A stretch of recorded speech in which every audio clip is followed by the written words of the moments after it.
The following is a presentation from the MJCast, the internet's premier podcast on all things Michael Jackson. I'm a Black American. I am proud of who I am. Together, we can make a change in the world. I want to see you! I like to take sounds and put them on the microscope. There's a driving bass, you become the bass. Let the music write itself. I don't sing it if I don't mean it. Welcome to the MJCast, your source of news, discussion, and interviews on the King of Pop. Hello and welcome to episode 147 of the MJCast. My name is Charlie Carter. You may have heard me on previous episodes. I'm usually the show audio producer, but today Elise and Jamin have asked me to present this episode, which has been billed as a limey lock-in, a pommy party, or as we prefer to call it, the Big British Q&A. I'm hosting today from Sydney, Australia, and we felt it was important that on the Great British Q&A, we should have at least two British guests who are actually in Great Britain. So joining me today are two familiar British voices. Firstly, award-winning journalist, recently voted 2022 Local Hero by the Association of Online Publishers, Charles Thomson. How are you? Yep, I'm all right. Thank you. You okay? Oh, yeah, I'm not too bad. Thank you.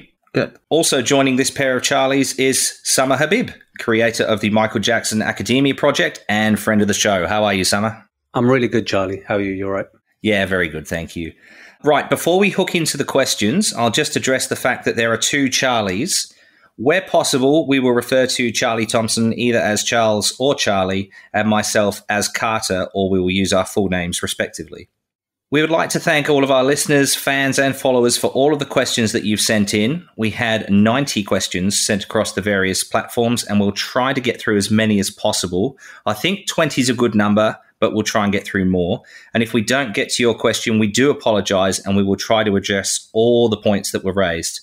Alrighty, let's get going. And in no particular order, let's start with at Emma Lee 909 from South Wales in the UK, who asks, aside from the Brett Barnes episode, which I think everyone needs to listen to at least once, what would be your top 3 episodes that a new listener but lifelong MJ supporter should listen to when delving into previous MJcast podcasts?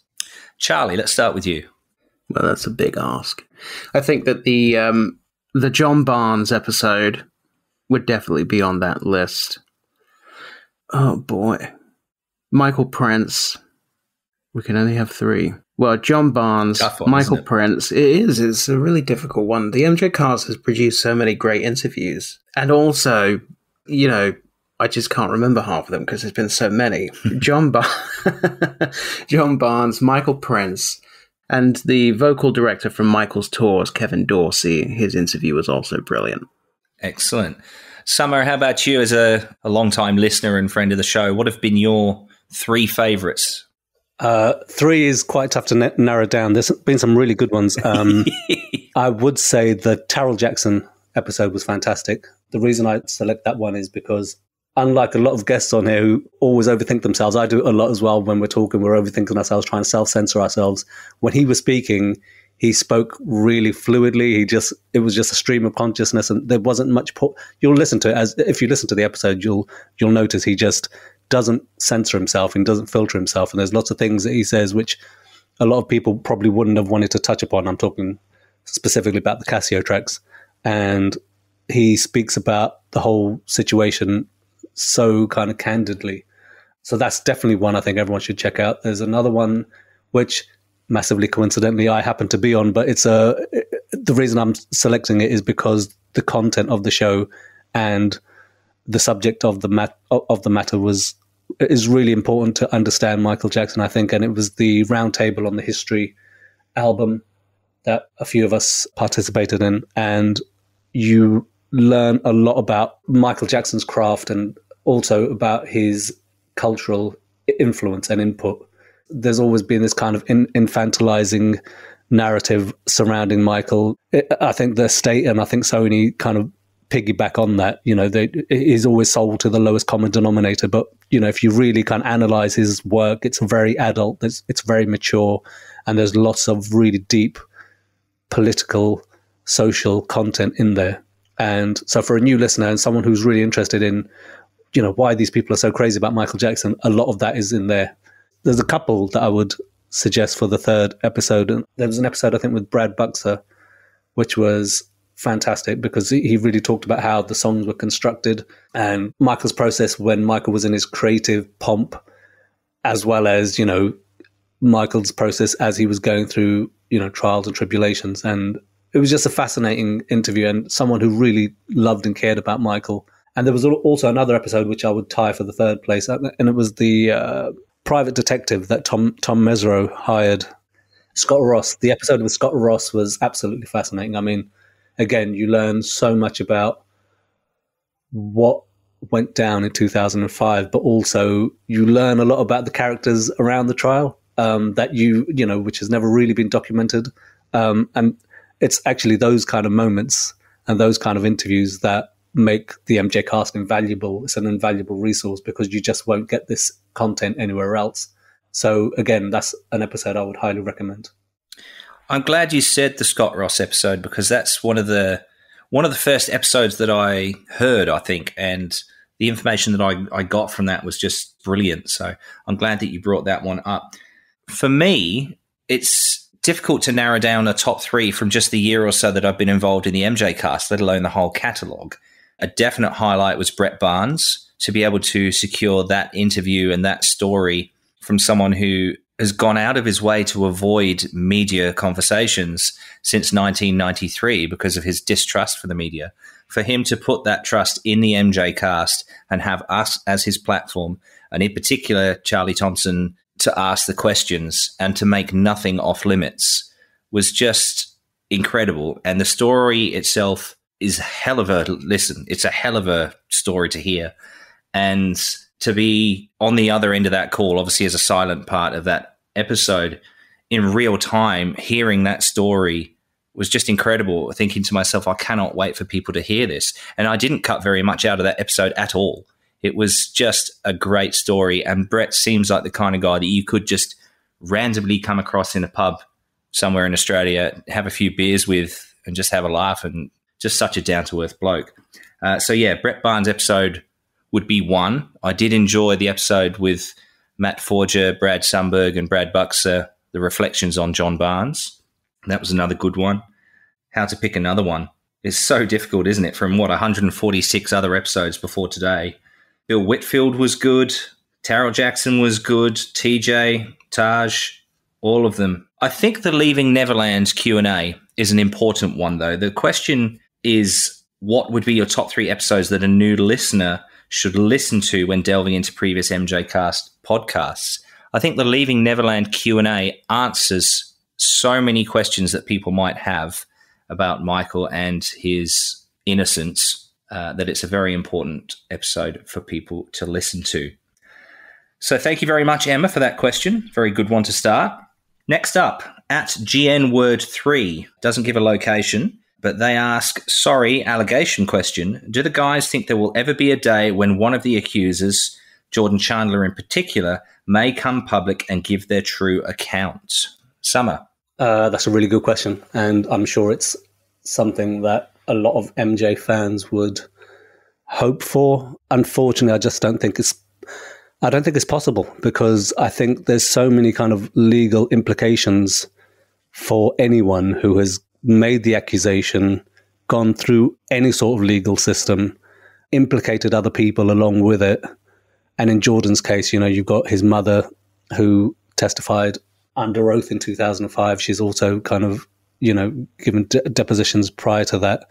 And it would implicate his legal team. It would implicate, it would create such a kind of wave of chaos for him as an individual that I'm just not sure it's possible. It's not, maybe he might want to. I know there were students who studied with him who were interviewed on, or one in particular who was interviewed on the Michael Jackson documentary Square One, who spent time with him and testified that, he claimed that Michael Jackson never did anything to him and never abused him, and the allegations were all fabricated. But I don't think it's possible for him to go public and rescind whatever allegations were kind of made public back then, as much as we would all hope they would.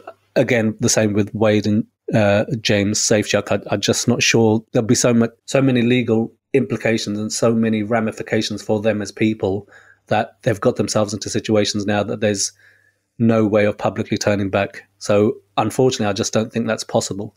It might be, on someone's deathbed, they might write a letter and might leave a note, but I just don't think it's possible while they're still, young 30, 40-year-olds. That because, in the situation with Wade and James, again, they'll have to implicate their whole families in the allegation, in rescinding those allegations. And there's so much that swirls around them that they just can't pull themselves out of it, I don't think.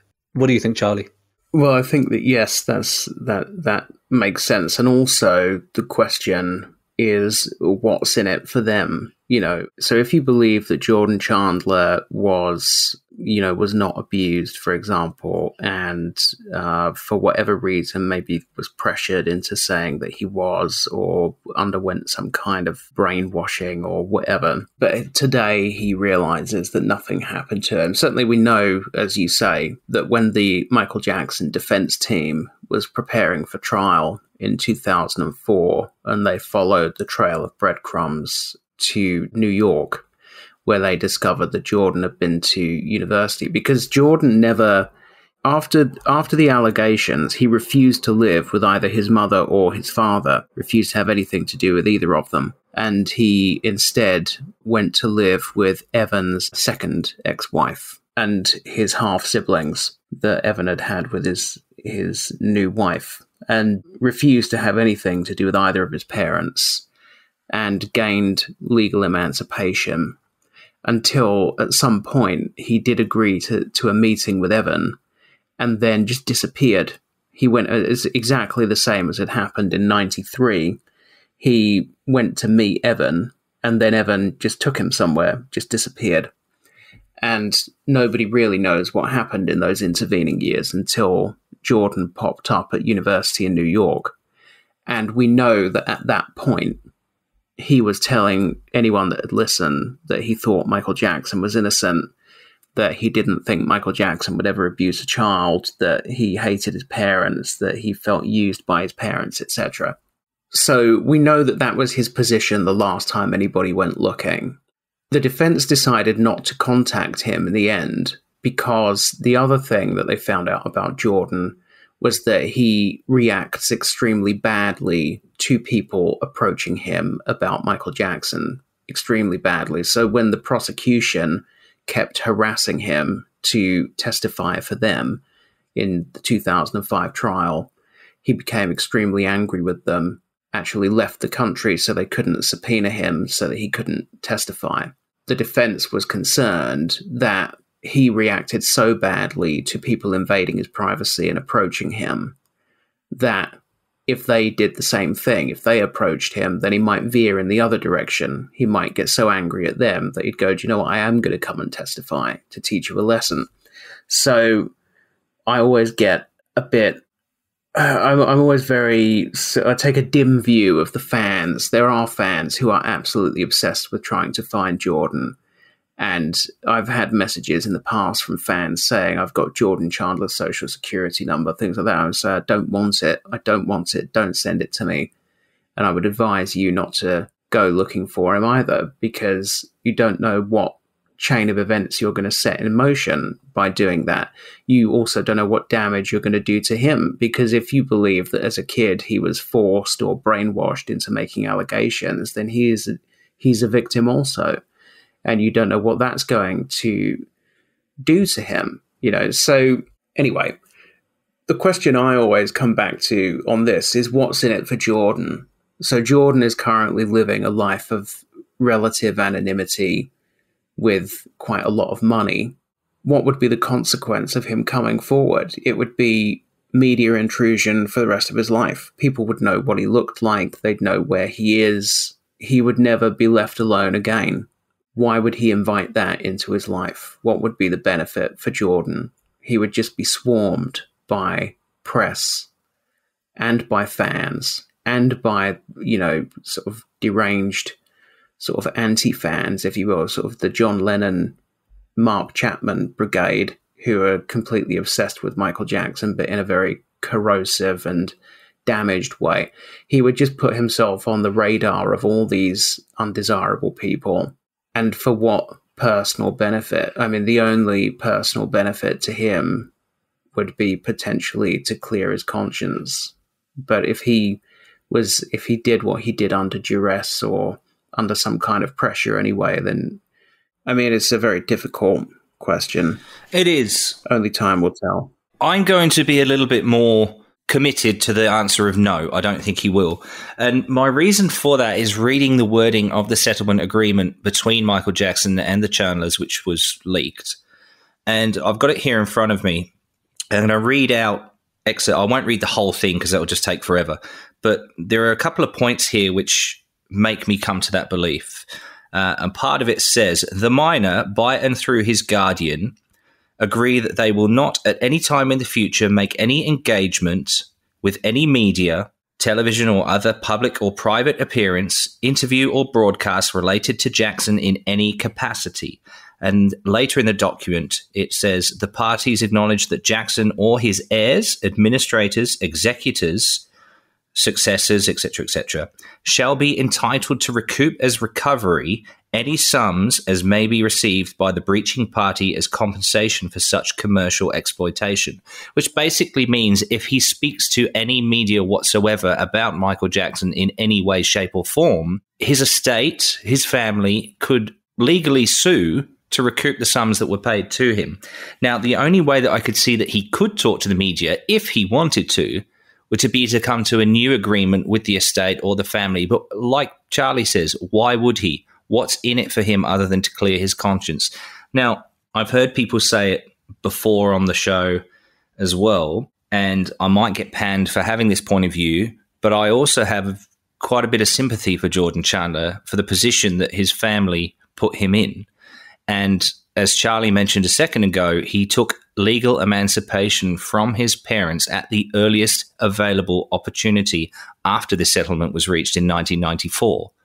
As June Chandler testified in 2005, she hadn't seen him for 11 years. You know, do the maths. 2005 back to 1994, that's 11 years. So I don't think that Jordan will ever talk to the media. I mean, it would be great if he could do what Brett Barnes did and come and tell the MJCast his story. But if there are any fans out there that are holding out for that, you could be holding your breath for a long, long time. If that situation ever does occur, and he is legally able to talk to the media about his story, I'm sure that many Michael Jackson fans would love to hear it. But again, what's in it for him? He makes himself a target. He makes his family a target, or I assume that he's gone and got himself a family. He might have kids by now. He might have, he's definitely got his own life. Why would he open that to the world so long after the fact? And that's my take on that matter. Yeah, one of the things we didn't talk about was that in those intervening years that Charlie had mentioned, when Jordan then suddenly started living with Evan Chandler again, Jordan filed legal documents, legal papers against his father again for allegedly, I believe, threatening to kill him and attacking him with some dumbbells and weight dumbbells. I think that those allegations came out in the week or fortnight after Michael Jackson was vindicated or cleared in 2005. Which gives you a real insight into the kind of relationship and the kind of problems that this family was dealing with and the kind of issues that Jordan had to deal with his own family. So it's really complex and really dark. Yeah, as both of you had mentioned, there's no benefit really for him other than a clear conscience, which actually for a lot of people is enough sometimes, to come forward. And the legal settlement document from 93 or not, whenever those were signed, might say one thing, but 25 years, 30 years later, and with the accused now deceased, situations can change. If he wanted to talk to Michael Jackson's family, the heirs, or the people who are embedded as the estate, I'm sure those things can be ironed out, and it might also give him some sense of protection as well. I just think we're just way too far down the line now. That's a problem.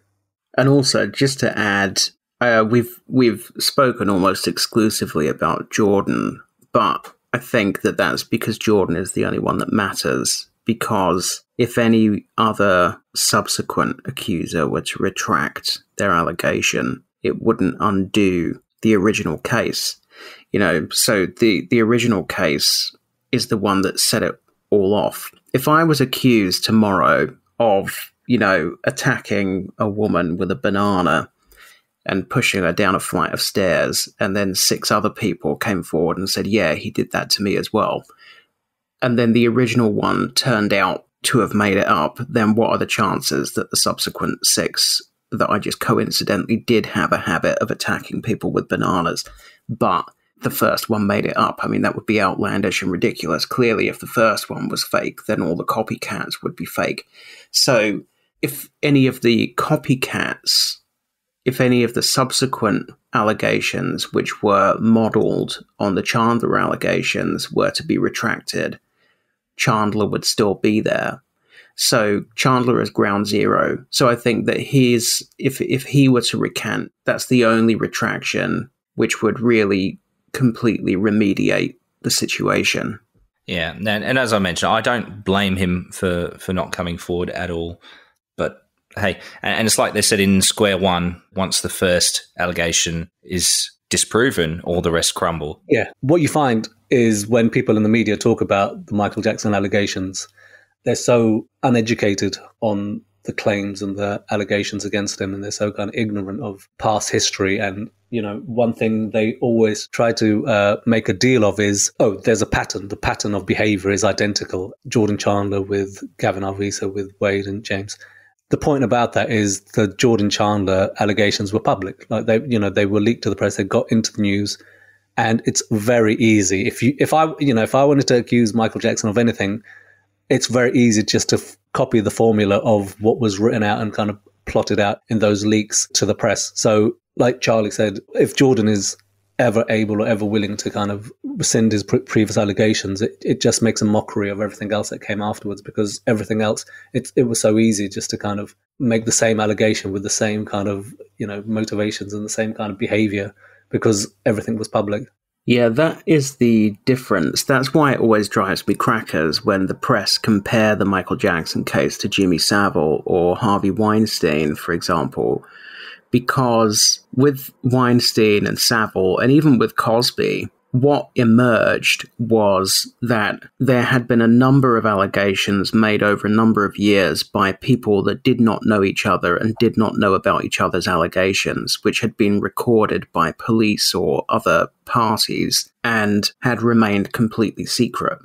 So when another allegation came along years later, it turned out there was evidence there of a pattern in the past which nobody else could have known about.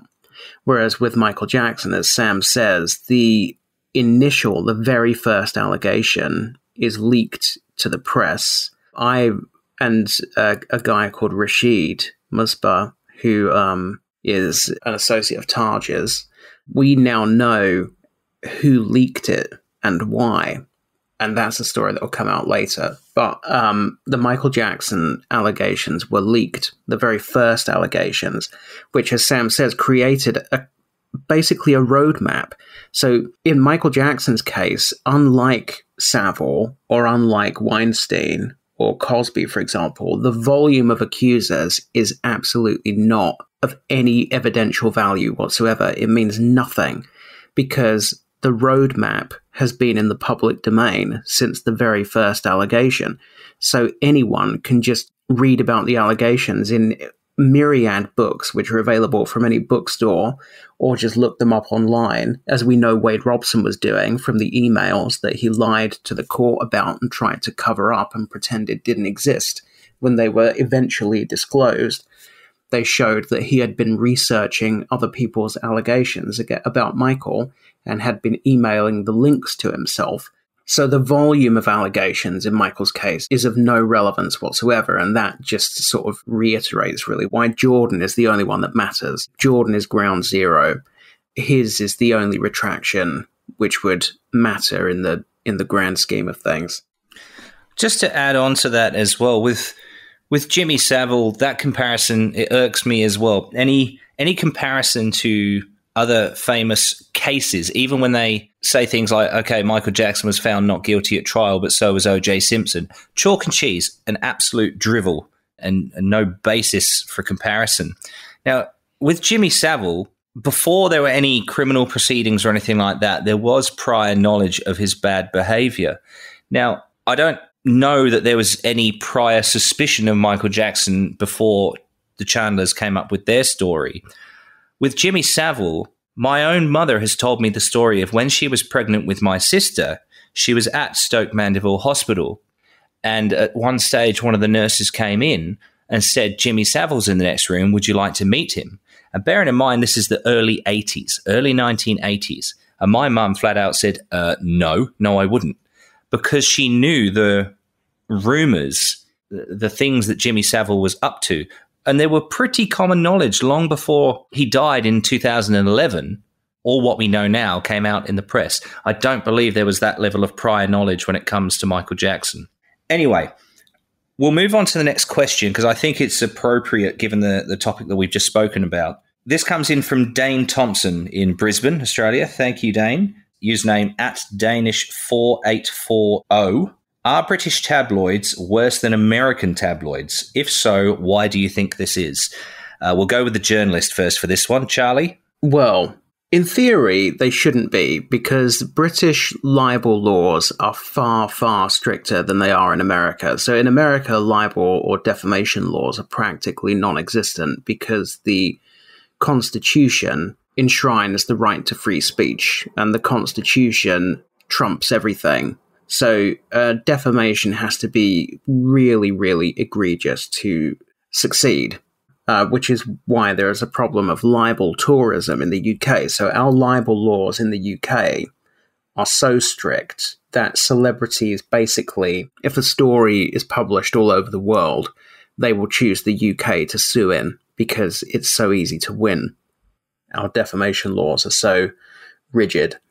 That said, I mean, I think the British tabloids are more institutionally racist than the American tabloids.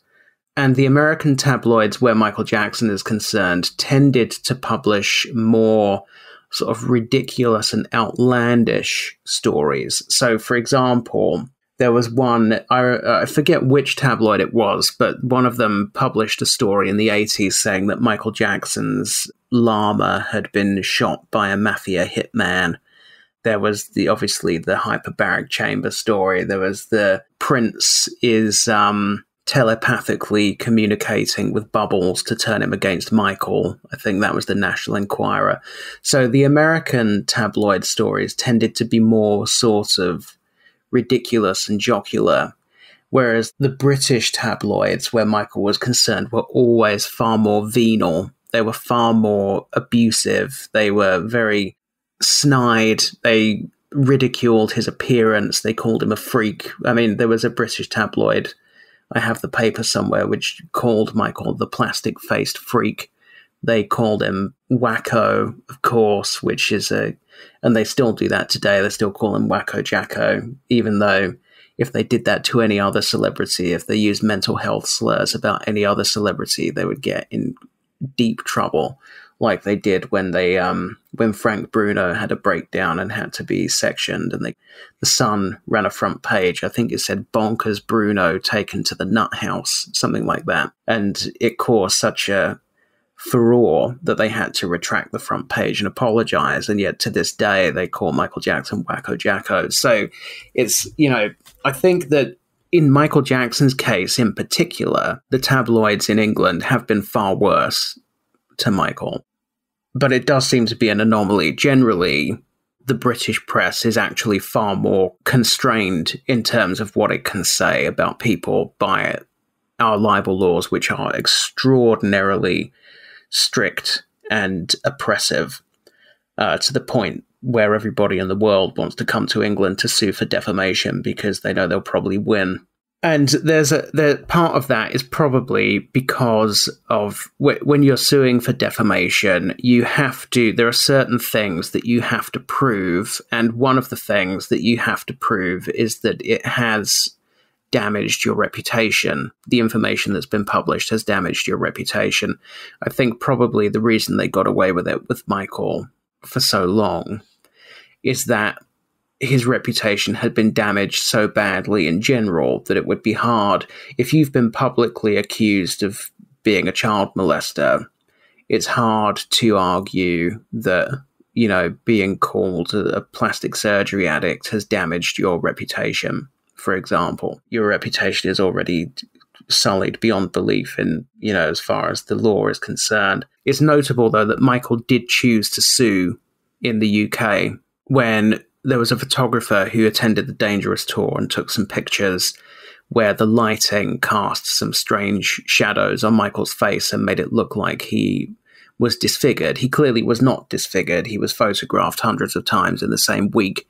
And in those pictures, he looked absolutely fine. But I think it was the Mirror which chose to run those pictures with a headline that said Scarface. I think it was on the front page. It said Scarface. And they said that Michael had had such extraordinarily extensive plastic surgery that he had been scarred. And he sued the Mirror, and he underwent an independent examination of his face by a doctor. And the doctor said that Michael was not disfigured. And I think the Mirror settled out of court. And part of the settlement, part of the agreement, was that Michael ended up giving an interview to Piers Morgan, the then editor of the Mirror, which was made available on one of those expensive phone lines, like an 0845 number. So there was a story in the paper about the interview, but it was like, if you want to listen to Michael's interview, dial 0845 blah blah blah, pay about 60 quid a minute or something ridiculous to listen to the audio. That audio's on YouTube. It's quite interesting. It's the interview where Michael is talking about learning backstage on the history tour of the death, or not backstage, but learning on the history tour of the death of Princess Diana. And he says, the doctor woke me up from my sleep, which is a very interesting and revealing sentence. Anyway, so yes, that was a long-winded answer, but I think that in Michael's case, the British tabloids have been worse than the American tabloids. Generally speaking, the American tabloids are able to be far worse because it's almost impossible to sue an American newspaper and win. One thing I'd just like to go back there and talk about, Charlie, is the use of the word Jacko. Now, I have to admit, in my early fandom of Michael Jackson, I didn't particularly see an issue with the use of Jacko, because in British and Australian culture as well, you'll shorten people's names to nicknames. So people whose surname is Jackson were called Jacko. In fact, to this day, Hugh Jackman, the Australian actor, is referred to as Jacko in some sections of the media here in Australia. So I didn't see the problem. It wasn't until listening to the MJCast and learning of this monkey character, Jacko Macaco, that I started to understand the racial undertone. So I think you're absolutely correct in saying that the British press is institutionally more racist than many other publications around the world. The other thing about British tabloids that I've found is that they're always seemingly trying to find a headline that is a punchline, not just with regards to Michael Jackson. Let's take, for example, the Scottish Sun, I think it was, that many years ago there's a football match between Inverness Caledonian Thistle, an OK side, and Glasgow Celtic, or Celtic as they're called, who are, one of the top two sides in Scotland who, between them and Rangers, win everything. Well, Inverness Caledonian Thistle won the game 3-1, and the newspaper headline the next day was Super Calais go ballistic, Celtic are atrocious. So there's always this want, it seems, from a tabloid newspaper to make a headline that will make you laugh. And unfortunately, there are so many media outlets around Britain, America, and even Australia to some extent as well, where they see Michael Jackson and the Jackson family as nothing more than a punchline. Summer. I think the issue with the British press and the American press is that the British press, for some reason, has a veneer of respectability around it. And I think that also there's some weird sort of kind of British kind of superiority that some Americans also buy into. It's almost like the Americans understand that their press is garbage. And, the National Enquirer used to be like the biggest selling paper, or I think it was a weekly magazine in America, and it used to sell millions of copies every week because people were just desperate to read trash. So, you compare that to even now, all these years later, like you look at the Times newspaper, which has incredible journalism in it, but then it's always littered with complete nonsense as well. And I think that's one of the major issues, that there's a veneer of respectability around our press and our media, which is completely unearned, because some of the stuff that they used to write about Michael was so outrageous and so kind of disgusting, really. I mean, the story that Charlie was talking about the Daily Mirror and their front page article where they called Michael Scarface. There's a context and there's a history to that. So, I would have been in my 20s then. That was during the Dangerous World Tour, and the Mirror's line was very interesting because the Mirror was very anti-Michael Jackson up until that point, or they still are pretty anti-Michael Jackson. And the theory amongst fans was the reason they were so anti-Michael Jackson was because at the Sun newspaper, at the time that front page came out, the entertainment correspondent for the Sun newspaper was a guy called Piers Morgan, who used to run the bizarre entertainment section. And Piers Morgan was a massive Michael Jackson fan. And I think I still have some of the newspaper clippings here somewhere. When the Dangerous album came out, he reviewed it 10 out of 10, like lavished praise on it. And because of that, the Sun would get, exclusive front page covered stories like that. I think when the In the Closet photo shoot went out, there's a picture of Michael with his hair slicked back. The Sun had that on their front page. It seemed to be the Michael Jackson press office or Epic press office were sending stuff out to, or were getting much more traction with the Sun than they were with the Mirror. So, those two newspapers were, I suppose they still do now, but back then, before the internet, these newspapers would sell millions of copies a day. And so there was huge competition between them. And so if one of them was pro-Michael Jackson, well, then the obvious response to that would be to be an anti-Michael Jackson paper. So then, on the one hand, you've got lavish praise in the Sun, then you've got all this kind of negative bile in the Mirror. And it's interesting. So as Charlie said, fast forward a few years, Piers Morgan then becomes the editor of the Mirror newspaper. He's now massively coincidentally working with the Sun again. And so I think that's a kind of overriding issue, is that, when it's published in the British papers, there seems to be a level of respectability about it.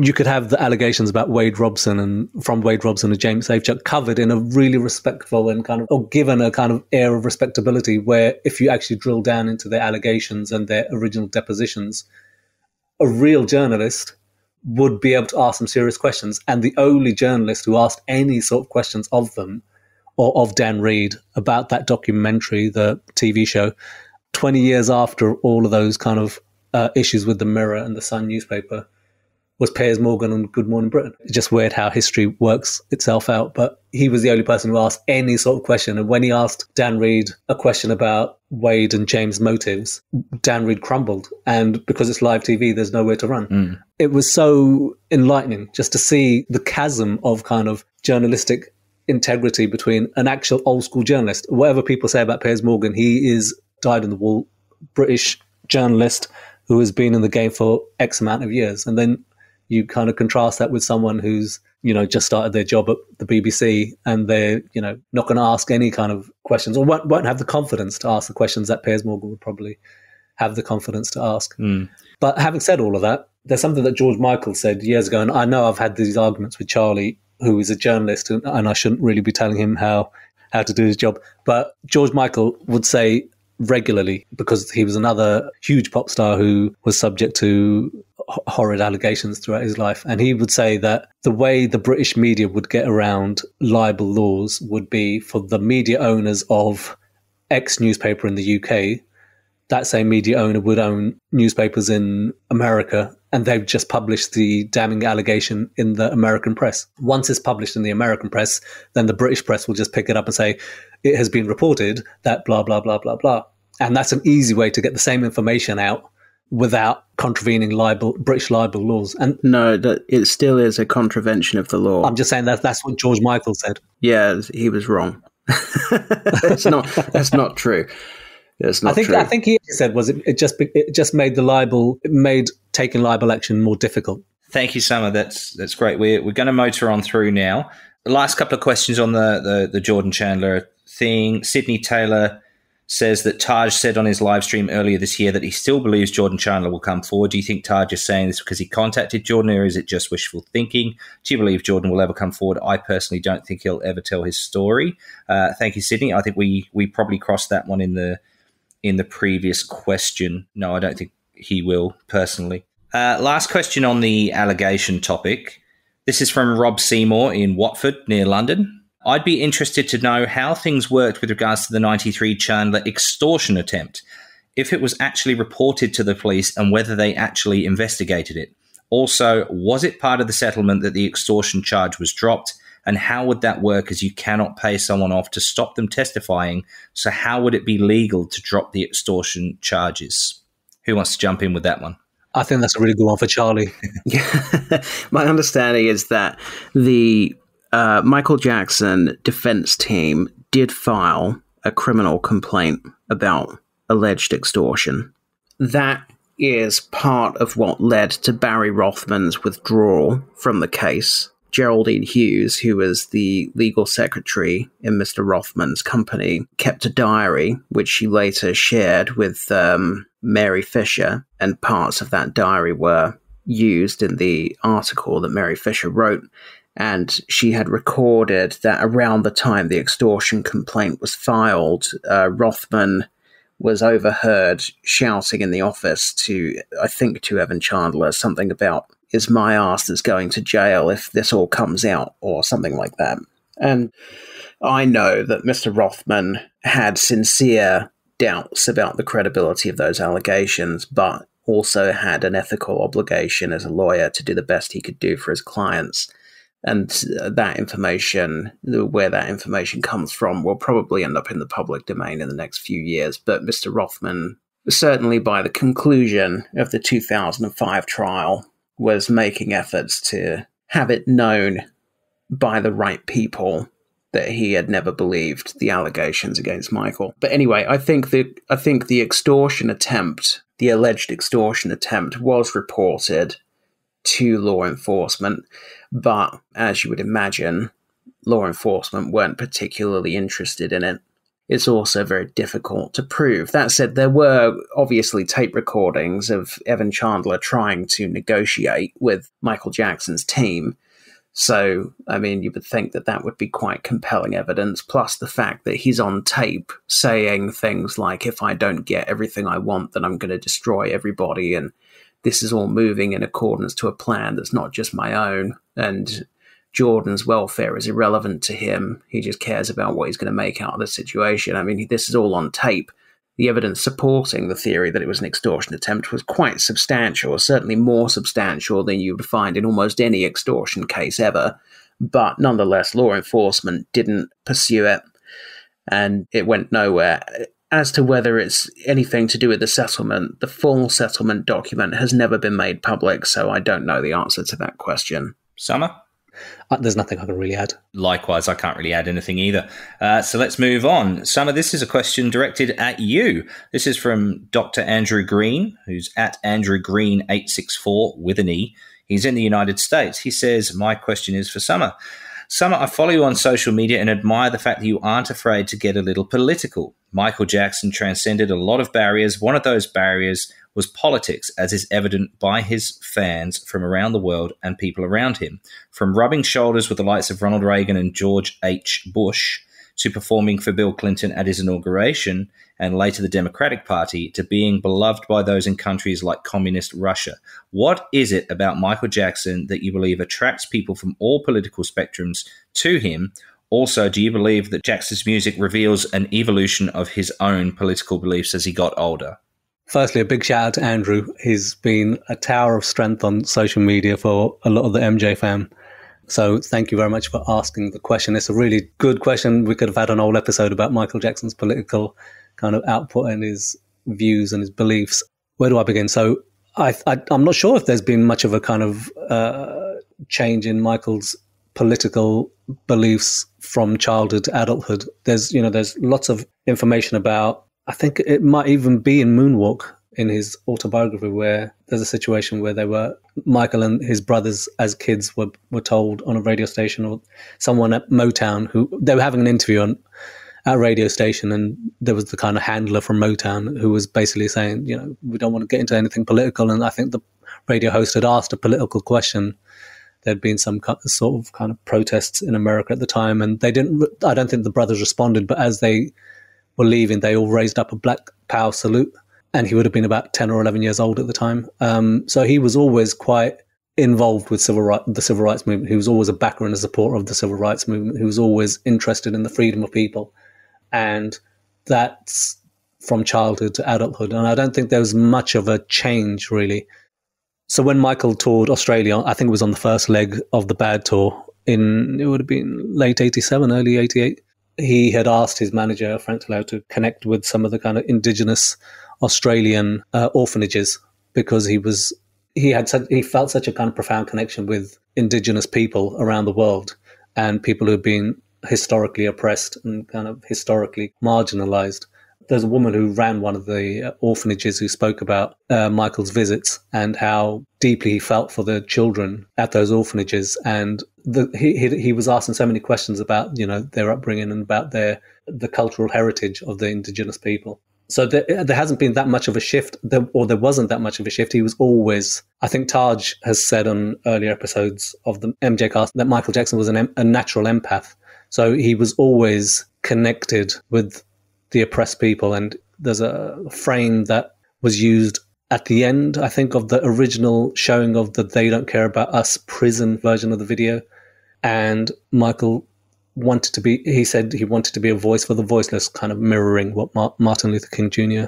has said. And he found deep connections with those people who had historically been oppressed. So that was true of the indigenous Australians, that you take Michael from 1987 to 1991, where he's working on the black and white video, and the opening musical sequence of that, the first time we see Michael is with indigenous Americans. The people who he hired to dance around with him were actual indigenous Native Americans. The name of the woman escapes me, but the woman who was the mother of the child that he's dancing with, she runs her own film company now.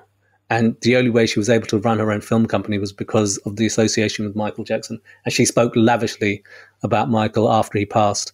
And you look at the recent history of kind of controversies in America of, cultural appropriation and, artists or musicians or film directors hiring dancers or performers to look like people from other countries.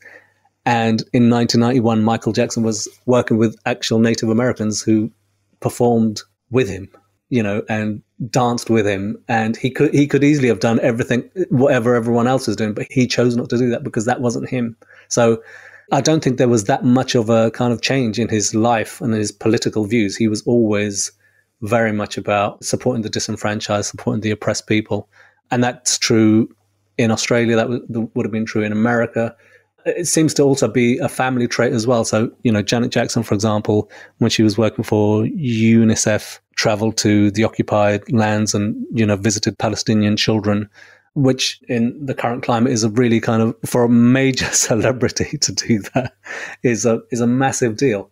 I don't think it's exclusive to Michael within the Jackson family. I think once he started dealing with the public fallout of the allegations, he started to realize that, what was true of the black man on the street was also true of him. His wealth and his kind of power and his kind of influence didn't insulate him from the toxic racism that was aimed at the black person working as an accountant or the black person working, in the fast food store. He was still subjugated and treated differently because of his race. And I think he would have recognized that forever, really. I think everything that he did was motivated by that, really. And I've always thought that his biggest album was motivated, the effort he put into it was motivated by the perceived racism that he felt, which a lot of Michael Jackson fans, myself included, felt that he suffered at the hands of the Grammy nominations for Off the Wall. Off the Wall was the biggest selling album ever by a black artist at the time it was released. And that's a massive achievement because, it was released, 1979? That's years after all those great Stevie Wonder albums, all the great Motown albums, Marvin Gaye's What's Going On, all those amazing albums, and Off the Wall outsold all of them. He was completely snubbed at the Grammy Awards, and he felt he was completely snubbed. And his whole motivation for making Thriller was, well, they're not going to be able to ignore me now. So a lot of his motivations were driven by his understanding that he was an outsider. It didn't matter how much of an insider he tried to become, he always felt that he was an outsider. So I don't think there was that much of a change. A part of the question that Andrew asks is about the presidents of America that he either met or he performed at inaugurations for. And one of the things I've said before about Muhammad Ali, actually, because someone's brought this up to me about Muhammad Ali, who was very critical of the American governments that he had to live under and kind of perform under.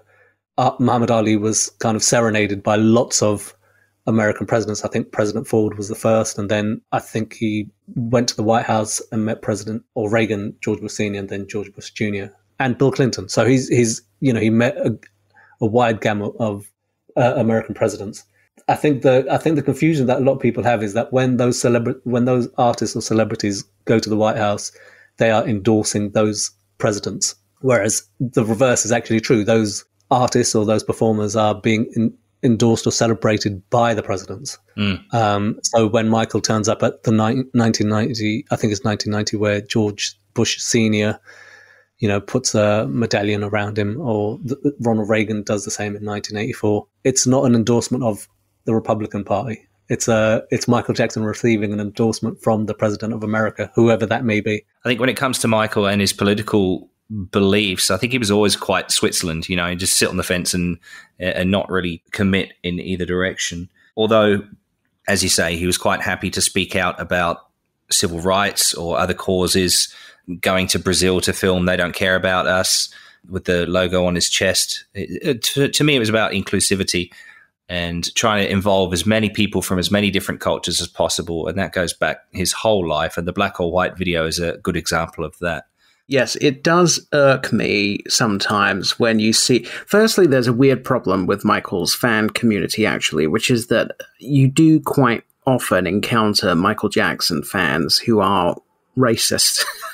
And I know that Sam has experienced this in particular with one very prominent Michael Jackson fan who accidentally tweeted him from his personal Twitter account rather than his Michael Jackson fan account.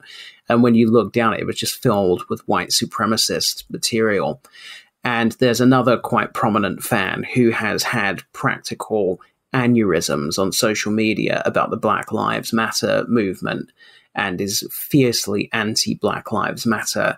And when challenged about how he squares this with his fandom of Michael Jackson, says Michael Jackson didn't believe in race and didn't see race and would never support something like the Black Lives Matter movement, which is such garbage. And you just have to look back to Michael's, or even just back to his childhood. Firstly, look at who did he look up to? Who did he admire? Well, you're looking at James Brown, you're looking at Sly and the Family Stone, George Clinton, Parliament Funkadelic.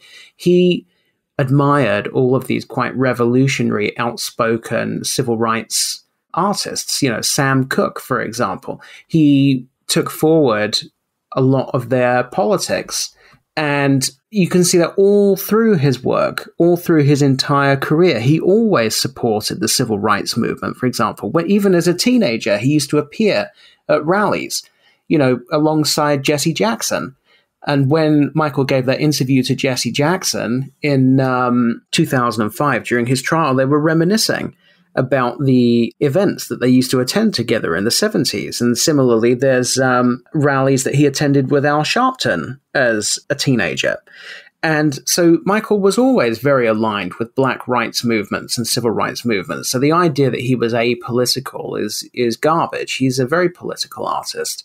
What you see sometimes from some of these fans who wish to deny Michael Jackson's political leanings or his support for Black power or Black rights movements is they say, well, but he appeared with George Bush or he appeared with Ronald Reagan. And as Samar said, there is a very clear distinction between Michael Jackson endorsing a political party or the office of the President of the United States of America endorsing Michael Jackson. Michael Jackson receiving an award from Ronald Reagan or George Bush does not mean that he is endorsing Ronald Reagan or George Bush.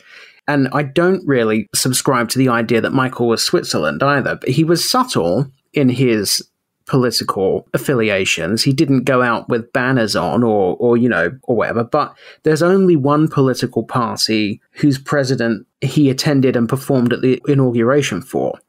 And there's only one political party that he actually raised funds for. In 2002, Michael was the headliner at a Democratic Party fundraiser. You don't do that if you don't support the Democrats. If you're a Republican, you don't participate in a fundraising activity for the Democrats. Michael's politics were very clearly stated throughout his whole life and career, and they were clearly incompatible with being a Republican. It's clearly absolutely incompatible. And you could argue that the video, for example, for Black or White, where he smashes the car, which has got all those racial epithets written on it, like no more wetbacks and things like that. That it clear, and KKK rules, I think it says on the window, and he smashes the window. There's a swastika on the window, and he smashes the window, right? So he clearly was anti-racism and was pro-immigration, pro-racial mixing, pro-black rights. His political affiliations and beliefs are there for anyone who wants to see them to see.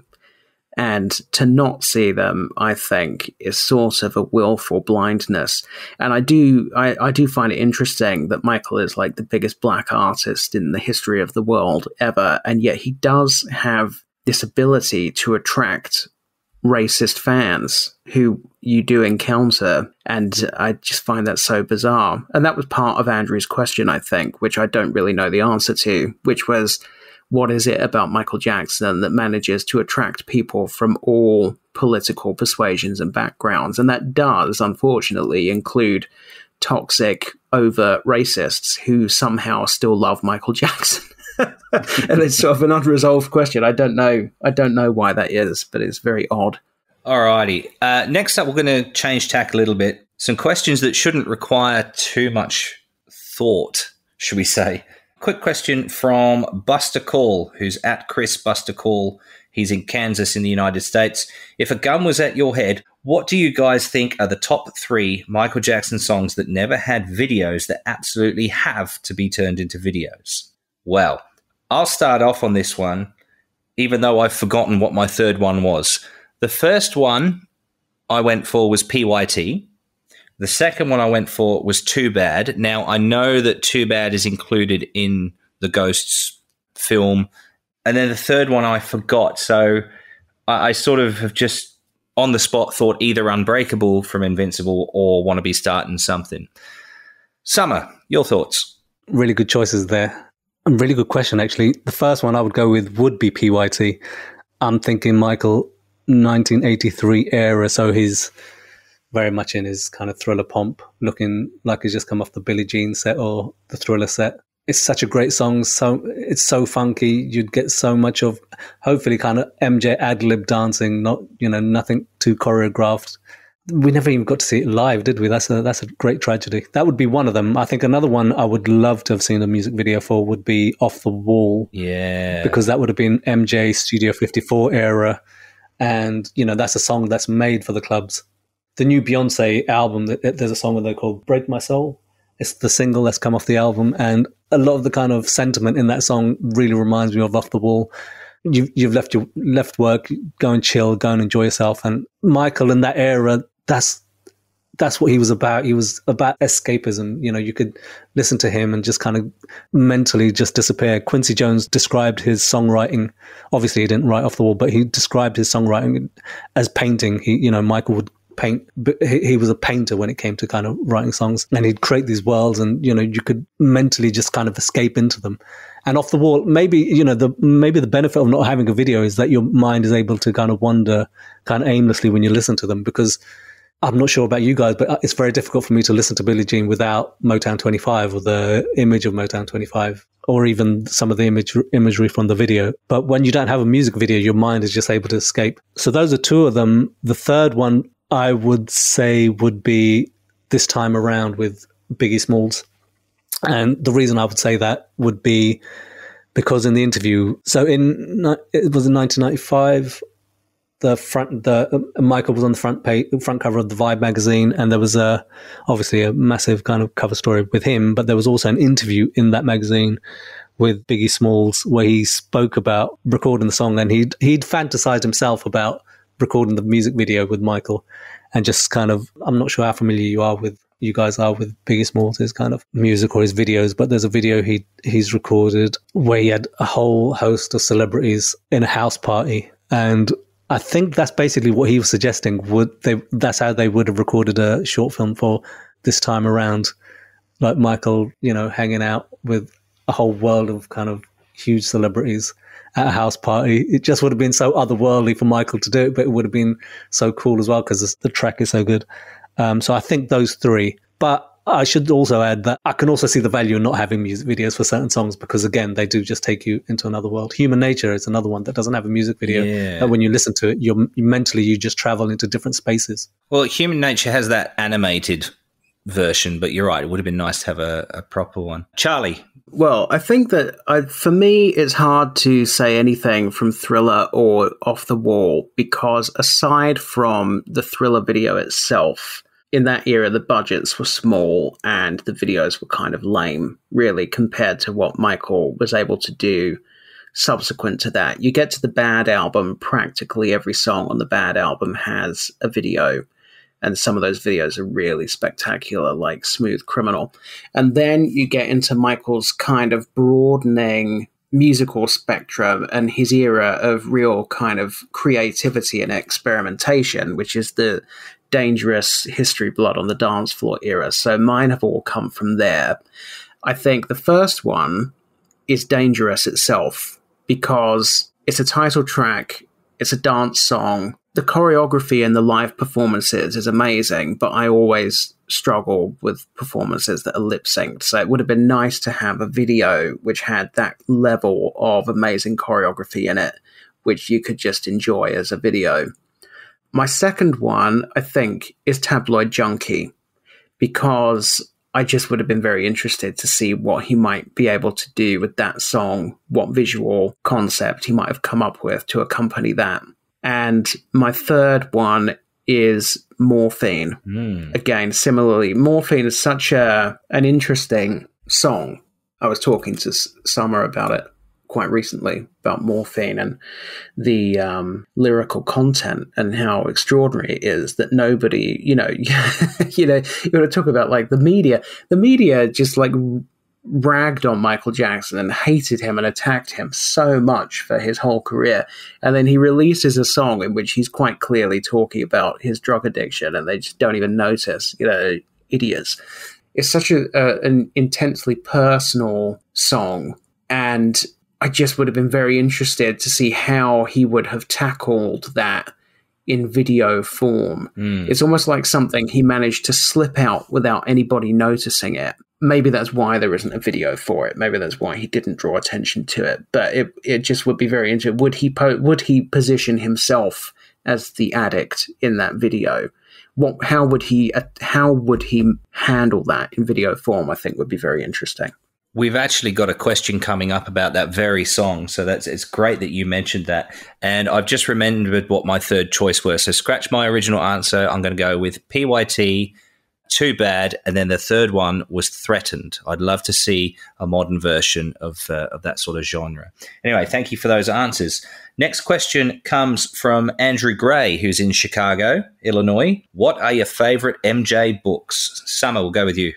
Oh, good question. Well, obviously, everyone should have a copy of Moonwalk. It's obviously heavily censored, obviously heavily edited and kind of very top line, but it gives you, there's some great stuff in there about Michael's childhood and his upbringing. The next choice is going to be quite controversial, I imagine, but the first edition of J. Randy Taraborelli's biography on Michael, I think, was absolutely essential for a Michael Jackson fan to purchase.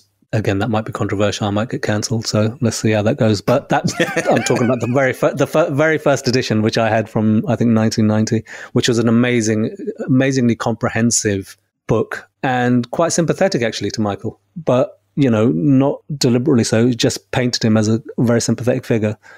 A book that I had for years, which I never really understood until I was much older, and probably after Michael passed, was Dancing the Dream. And the reason I say I never understood it, because when it came out, I was probably 19 or 20. I wasn't a very kind of complicated individual. I wasn't, very worldly. I didn't know much about the world. So I actually bought it just for the amazing photos in there. And the stories and the poems in there, to a 19, 20-year-old kid, didn't really kind of mean anything, to be honest. But as I've gotten older and understood the kind of influence of Deepak Chopra in Michael's life and his beliefs, and recognizing now the kind of Sufism in some of the poetry, it just gives me a greater understanding of the man and also a greater appreciation of him. So there's the poem about the dance and how, the more Michael dances, the only thing that exists is the dance at the end of it. And as a child, as a teenager, that meant nothing to me. I didn't understand what he was talking about. Now I completely understand it. Now what he's actually talking about is the state of nirvana, and he's talking about the state in Sufic language. He's talking about the state of extinction and becoming one with yourself and one with the universe. That's what he's talking about. But at the time, I didn't understand any of it. You have to be a grown adult to really kind of get into the depths of it. And I think you learn a lot about Michael Jackson from that book. Charlie.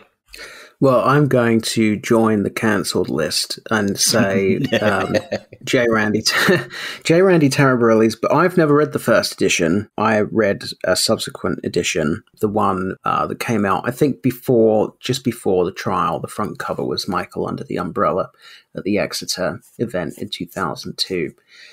And to me, it's a very even-handed and extremely well-researched book. And the complaints that I see about it from fans tend to be quite juvenile and ridiculous. So, for example, they'll say things like, oh, there's a scene in the book where Michael gets angry and swears, and Michael would never swear, and you just go, oh, grow up. What are you talking about? It's so pathetic. He literally says the F word on screen. Yes, it is pathetic. Some of the fans' criticisms of that book is basically because it doesn't portray Michael as being 100% lovely all the time. It presents him as being a rounded human being with different facets and emotions and behaviors. They just can't cope with it because Michael, in some fans' eyes, is this sort of deity, and they just can't imagine him ever being selfish or anything like that. But, Michael was a human being, and to address, if you want to give an accurate account of his life, you have to talk about times when he did stuff that was maybe not nice to other people. I mean, like stealing Jermaine's producers, for example. That was a really horrible thing that Michael did to Jermaine at that time, where he found out that Jermaine was working, I think, with Babyface and L.A. Reid, and just decided to steal them, and then didn't use anything. He did it purely to take them away from Jermaine, to sort of sabotage him, and then didn't ever release any of the songs that he worked on with them. They were angry about it. Jermaine was angry about it. It was just Michael engaging in sort of petty sibling rivalry. And that's the kind of thing that all people do at some time in their lives. Nobody is a perfect human being. But when it comes to Michael and somebody tells that story, the fans get really angry and hate it and say, this is a hater book and you're evil, why are you attacking Michael? It's just a lot of their criticisms of that book and of coverage of Michael Jackson in general is just very juvenile. I think J. Randy Taraborelli's book is extremely deeply researched, and I know J. Randy. I ended up meeting him in 2010 and have met him a number of times since then. And I have spoken to him quite extensively about how he researches his books, and they are extraordinarily well researched. And I think it is, at the moment, the definitive Michael Jackson biography. The ultimate definitive biography has never been written. If you look at people like Orson Welles, for example, there are like multi-volume biographies of Orson Welles. One day somebody will need to do that for Michael Jackson, but it's not been done yet. The other two books that I would quickly mention that I think were great is the one by the Bodyguards about Michael's final years. I thought was extremely good, extremely revealing about the problems that Michael was dealing with in his later years. And also, I thought Jermaine's book was excellent as well. Yeah, I might join the cancelled list with my choices here. Now, I've got to be honest, the first book I ever read was the J. Randy Teraborelli. I must have been around the 2003 edition also with I think I did buy it because it was Michael at Exeter, or in that outfit that he wore at Exeter on the front. And being a Devon boy at heart, I had to go with that, even though I missed that event that day because I had to work. So that was the first book I read. The next book I think I read was several years later, was the Michael Jackson Conspiracy by Aphrodite Jones. And then after that, it was the Frank Cassio one. And there's still a few books I'm yet to read, like Aileen Madala and Talitha Linehan. I haven't read their books yet, but I do plan to. But by far and away, I think the best one that I've read is Bill Whitfield and Javon Beard's Remember the Time, Protecting the King of Pop in His Final Days. I think that's a real good insight into Michael's last few years. I've actually been lucky enough to visit a few of the locations that they mentioned in the book, in particular Goodstone Inn in Virginia. Had a very nice meal there, so if you're in that area, go and give it a try. Don't go in there and say, I'm here because Michael Jackson stayed here. But I had a very good meal there, and it was very high class and high quality. Alrighty, moving on. This question is from MJ Unreleased Mix. So that's at MJ Unreleased Mix, no location given. How different do you think the last decade of Michael's life would have been if the bridge collapse in Munich 99 at MJ and Friends never happened?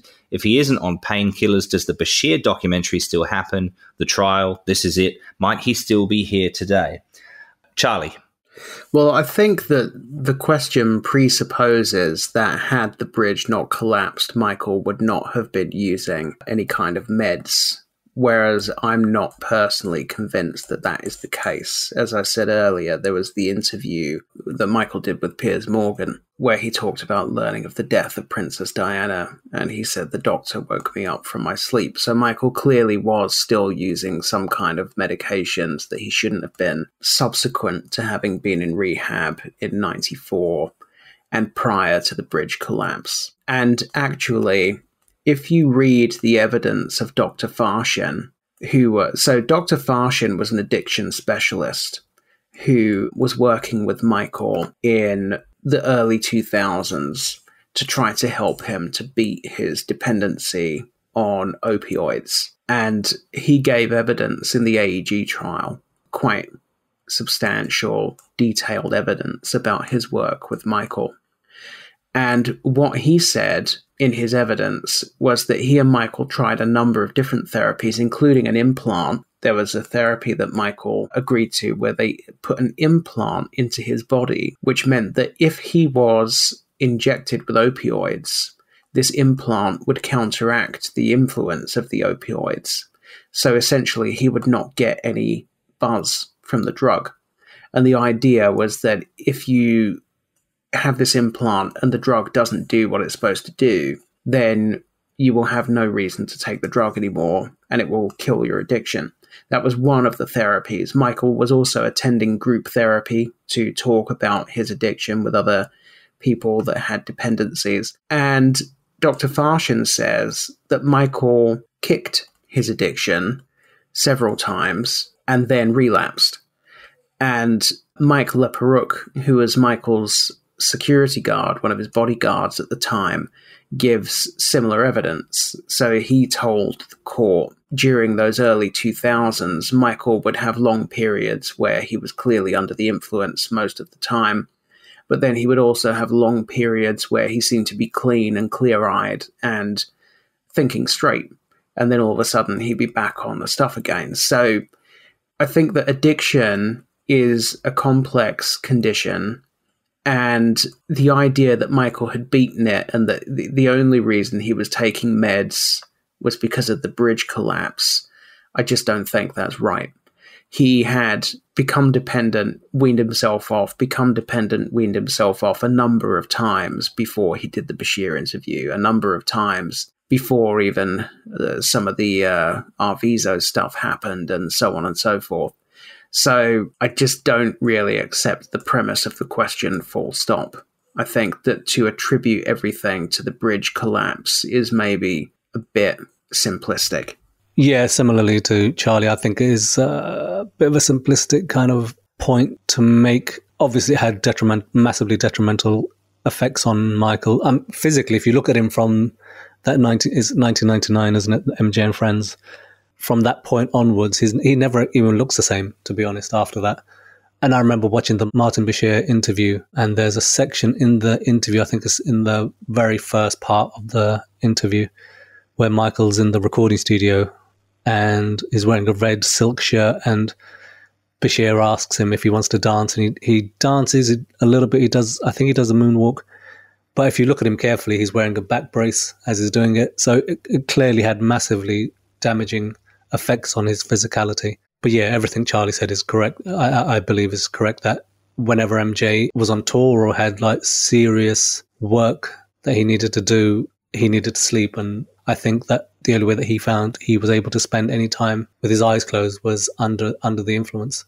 And interestingly, actually, as we were talking about morphine earlier, the lyric myself and Charlie had been talking about on text message was his trying hard to convince her to give him more of what he had because today he wants it twice as bad. And that's so revealing and so kind of tragic, really, in hindsight, if you think about it, how much of himself he put into his own work. And, like we've spoken about, that the press don't even pick up on it. They don't even regard it. It's not even kind of spoken about, but everything you ever wanted to learn about Michael's last few years, you could trace back to that, really. Yeah, agreed. And we're actually coming to that question up next. I think the question is asking for an opinion as to what we think may have happened. I think with regards to his painkiller dependency, that predates the accident in Germany, as we're about to hear from the 1997 song Morphine. To summarize, would he have done the Martin Bashir interview? Who knows? He was duped into that. I think we can safely say, given what we know now about Martin Bashir and how he obtained the Princess Diana interview, which after all was the reason that Michael did that interview in the first place. If he does not do that Bashir interview, does the trial happen? Anyone's guess, but you know that the Santa Barbara Sheriff's Department, and in particular Tom Sneddon, were out to find something on him. So whether the trial happens in 2004 and 2005 or at a later date when something else comes along, who the hell knows? Alrighty, let's get to Eva's question. Eva from Amsterdam has asked, do you believe that the song Morphine was a cry for help? And are you aware if anyone responded to that at the time? And quotes obviously a lot of lyrics. And she says those last lines could even be the soundtrack to the scene between Dr. Murray and Michael Jackson in the moments before he died. Charlie? Well, I don't know if it's a cry for help, but it's one of the most interesting and personal songs Michael ever released. And I remain shocked to this day, to be honest, that he did release it, because Michael was so image conscious that it's hard to imagine how he arrived at the decision to put this song into the public domain when it is talking about his own painkiller dependency. This is a guy who famously in interviews would just skirt around any kind of difficult issue, would pretend that problems didn't exist. It's remarkable that this song came out and is an extraordinary song. I hated it as a kid. That's as a kid, as a Michael Jackson fan, I would never ever listen to Morphine. I just hated it. It was just so monotonous. But I think that's the point. And it's such a clever song as well, how, part of the composition, part of the song is the sound of a hospital ventilator, and then you've got the sample, the Elephant Man movie sample. It's just such an interesting piece of work. But was it a cry for help? I don't know if it was a cry for help. The official story seems to be that by the time that track was released, he was not using anymore.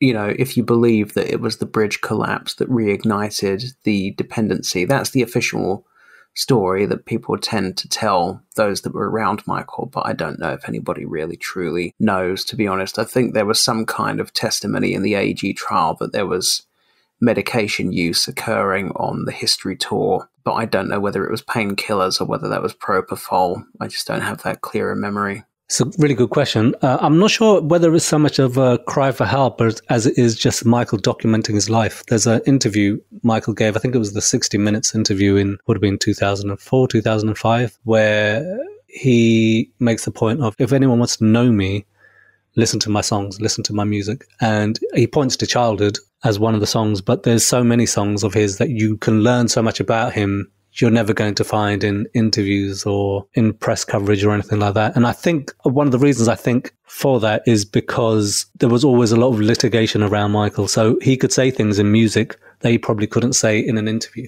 A really good example of that is on the History album. There's lots of lyrics about him being set up, him being extorted, him being kind of blackmailed, which he's able to put into song form, but he would never be able to say in an interview because he'd been caught every single day of his life. So he's able to put it into his music, stuff that he's not able to talk about publicly. And I think his music was a really cathartic way of him documenting his life. I mean, there's a song, that was released on the Bad 25 collection called The Abortion Papers. And there's a lot of speculation about which woman that is about in particular. Well, yeah, I mean, a lot of speculation that it's about Janet Jackson, actually, about the backstory of him and his family's, religious views and how it kind of seemed to kind of contradict the act of abortion. That's speculation. That's fan speculation. I'm not saying that's what I'm saying, but I'm just saying that's what fans have said.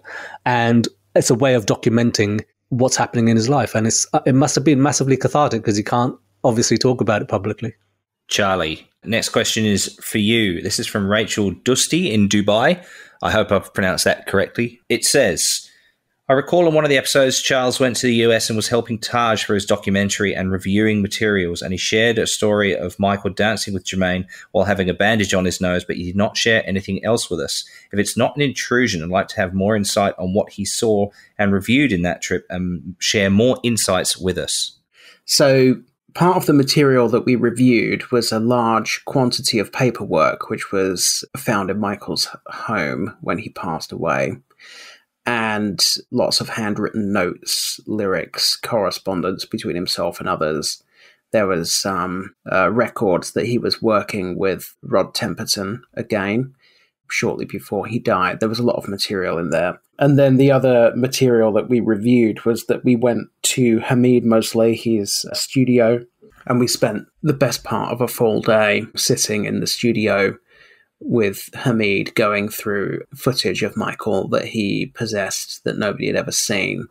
There was a lot of footage or, just general documentary footage of Michael on visits with Marcel Marceau, on visits with Nelson Mandela. There was footage of Michael's vacations. There was footage of Michael's trip to London to protest against Sony.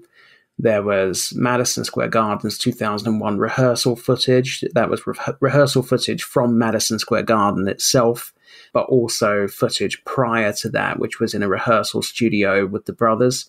That was the footage that the person who asked the question is talking about, where Michael was dressed, I think, in a blue suit and not looking $1 million, but performing extremely well. The rehearsals were better than the show, for sure. Those rehearsals in that. It's like a big mirrored rehearsal studio, I think. I mean, it's a few years since I've seen it now. It's just Michael and the brothers rehearsing their set over and over again. And Michael's just fantastic. He looks live and into it and energetic, everything that he doesn't look on the night. And yes, there was a moment in that footage where they were between rehearsals and whoever was sat at the piano, for whatever reason, began playing Stranger in Moscow. And Hamid happens to have the camera trained on Michael, just sort of stood in his own world in the middle of this rehearsal studio during a break, and Michael just starts singing the song.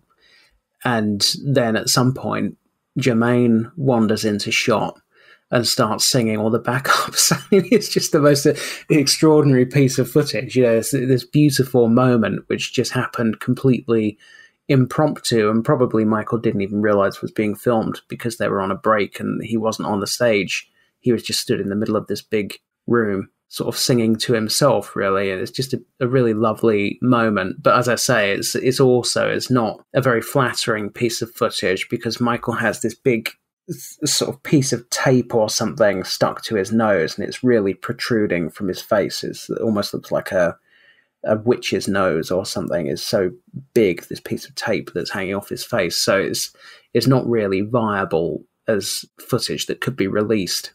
Anyway, yes, so I mean, to tell you everything that we reviewed on that trip would be ridiculous. It would take hours and hours, but yeah, there was some real interesting stuff. Dave Edwards asks, here's my question for Charles Thomson. Are you still involved with Taj Jackson's documentary Rewriting History? And if so, can you give any updates on its status? Right. So, as I understand it, this was the most commonly asked question when the questions came in for this episode. And so last night, I had a long conversation with Taj to see whether there was anything that he was happy for us to share on the show, any kind of update. Now, it just happens, coincidentally, that there has been a substantial development on the project this week, which yesterday Taj announced, or the day before, Taj announced that he was going to be announcing in a live stream, and that live stream is due to happen on Saturday, and this episode is due to come out after that live stream. So Taj has condensed what he's going to be announcing in that live stream into a statement, which he has allowed us to read out on the MJCast. So I'm just going to read this to you as written. Thanks to the continued support, crowdfunding, and patience of Michael's fans, Taj is signing a financial deal that will fund an 11-episode MJ docuseries called Rewriting History. Rewriting History will be produced independently without the outside influence of major studios and networks. Taj will also maintain complete creative control and final cut. The main priority for Taj was that because it was Michael Jackson and his uncle, it had to be done right. Quality and accuracy are paramount. With this extra funding and support, it will live up to the standards Michael would have wanted and, more importantly, deserves. Taj feels fully confident that the docuseries will be completely filmed, edited, and presented to distributors by the end of 2023. Yes, so the announcement there essentially is that Taj is about to sign a deal for outside funding, which will cover the production costs for the entire series. This is something that he's been working on for several years and is finally coming to fruition. So it's great news. Next question has come in anonymously from Damien Shields. Why do you think it is that fans invest so heavily in the reporting of Roger Friedman around certain subjects, like the allegations, given that Michael publicly denounced his journalistic integrity while accusing Friedman of writing what Michael described as vicious and untrue stories in an attempt to destroy my image throughout the last decade of Michael's life? Moreover, since Michael's death, Friedman has spent 12 years relentlessly perpetuating the lies of Eddie Cascio, James Port, Sony, and the estate regarding their fake songs, during which he has used his platform to call fans deranged, bitter, stupid nuisances, and Michael's family greedy and jealous. Why do fans hold this man up so highly regarding some topics, given his egregious conduct on others?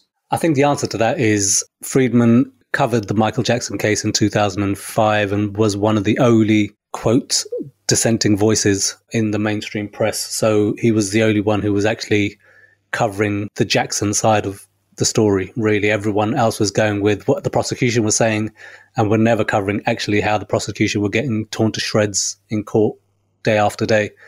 And that gives him the fig leaf of kind of respectability, I guess, or fig leaf of kind of being on the side of the righteous, really, which is all bullshit. But I absolutely am not a supporter of Roger Friedman. I think his commentary and his coverage of Michael Jackson has been absolutely abysmal. And, he's made jokes about paedophilia, jokes about the title of Michael's song, Do You Know Where Your Children Are? This is not someone I don't believe that Michael Jackson fans should be reading or listening to. His coverage of the 2005 trial, all he did really was what every other journalist should have been doing, which is covering the trial and covering the kind of spectacular crumbling of the prosecution's case. The fact that the rest of the world of journalism didn't do that doesn't exonerate Friedman in any way. And everything Damien has said he's basically said everything you need to hear about him. Friedman is probably the only journalist that Michael Jackson has ever kind of released a press statement about. So that, I think, tells its own story. Yeah, very much so. I have nothing to say about Roger Friedman. Charlie? I would just agree with everything Sam said. So essentially, this is a case of fans with particular interests seeking out people that have said things that they agree with and then promoting those things. So it's a human nature thing that everybody does. We all look to have our own beliefs reaffirmed. So if you are one of the fans whose online identity is very closely associated with tackling the allegations against Michael, then for you, Roger Friedman is a great resource because, as Sam says, he is one of the only journalists who attended the trial and reported in real time about the way that the prosecution's case was completely disintegrating. Everybody else was lying. Almost the entire media was only covering the prosecution case. They were covering it in a very almost sycophantic way. They would never tell you when the prosecution had a bad day. If a witness came on the stand and said something awful about Michael Jackson but then got completely discredited, they just wouldn't tell you that that witness got completely discredited. They were totally invested in hyping up the trial, making it sound sensational and really bad for Michael Jackson, and they desperately wanted a conviction. Roger Friedman was one of the only journalists who reported truthfully on that trial. So if you're a fan who's obsessed with the trial and whose whole identity online is about tackling allegations against Michael, Roger Friedman is a god to you. But if you're a fan who cares about Michael Jackson's artistic legacy and about the sanctity of his discography, then Roger Friedman is an enemy because he has spent the last 12 years deliberately dismissing, downplaying, denying the existence of quite a large amount of evidence that the Casio tracks are fake.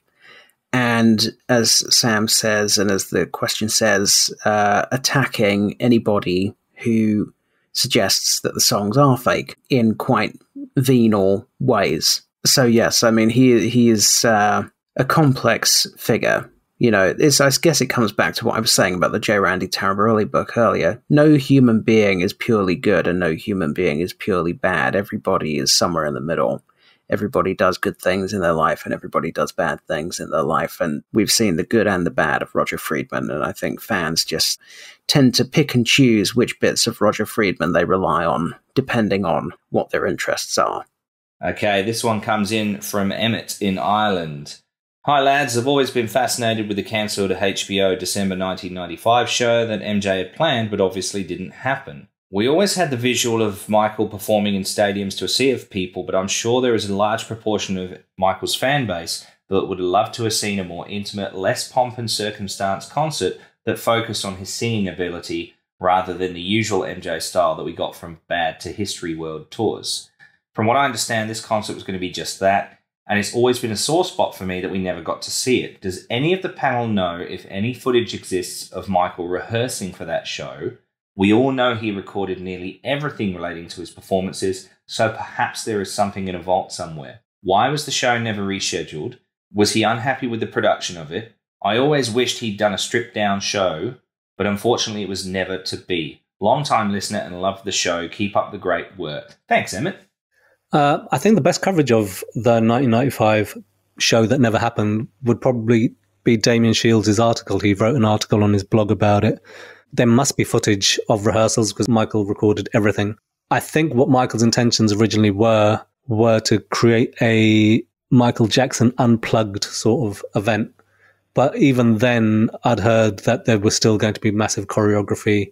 We've seen the press conferences with Marcel Marceau. There was going to be still lots of kind of performance, which would have kind of deviated from the kind of usual MTV Unplugged sort of thing. And I think that that's what fans had been crying out for, really, because the MTV Unplugged format had become so successful and so popular and had been the making of so many stars at the time.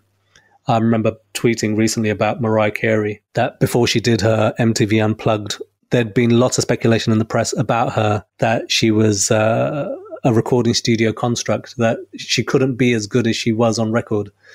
And then when she recorded her MTV Unplugged episode, she was so phenomenal, so incredible that, you know, the kind of disbelief that people had listening to her and seeing her dissipated as soon as they saw the MTV Unplugged show. The same was very true of George Michael. George was obviously massively established as a musician, as a performer, but his MTV Unplugged performance just showed him at his most raw and at his most base, and it just kind of elevated him for so many people. And the same would have been true of Michael. Michael just wasn't into people kind of getting a behind-the-scenes peek. He just wasn't open source in that way. He was more Apple than Microsoft, let's put it that way. Well, as far as what footage exists of the HBO show, we know that at least some of it was filmed, because there is footage out there of Michael dancing with Marcel Marceau, although I think that might have been a press conference.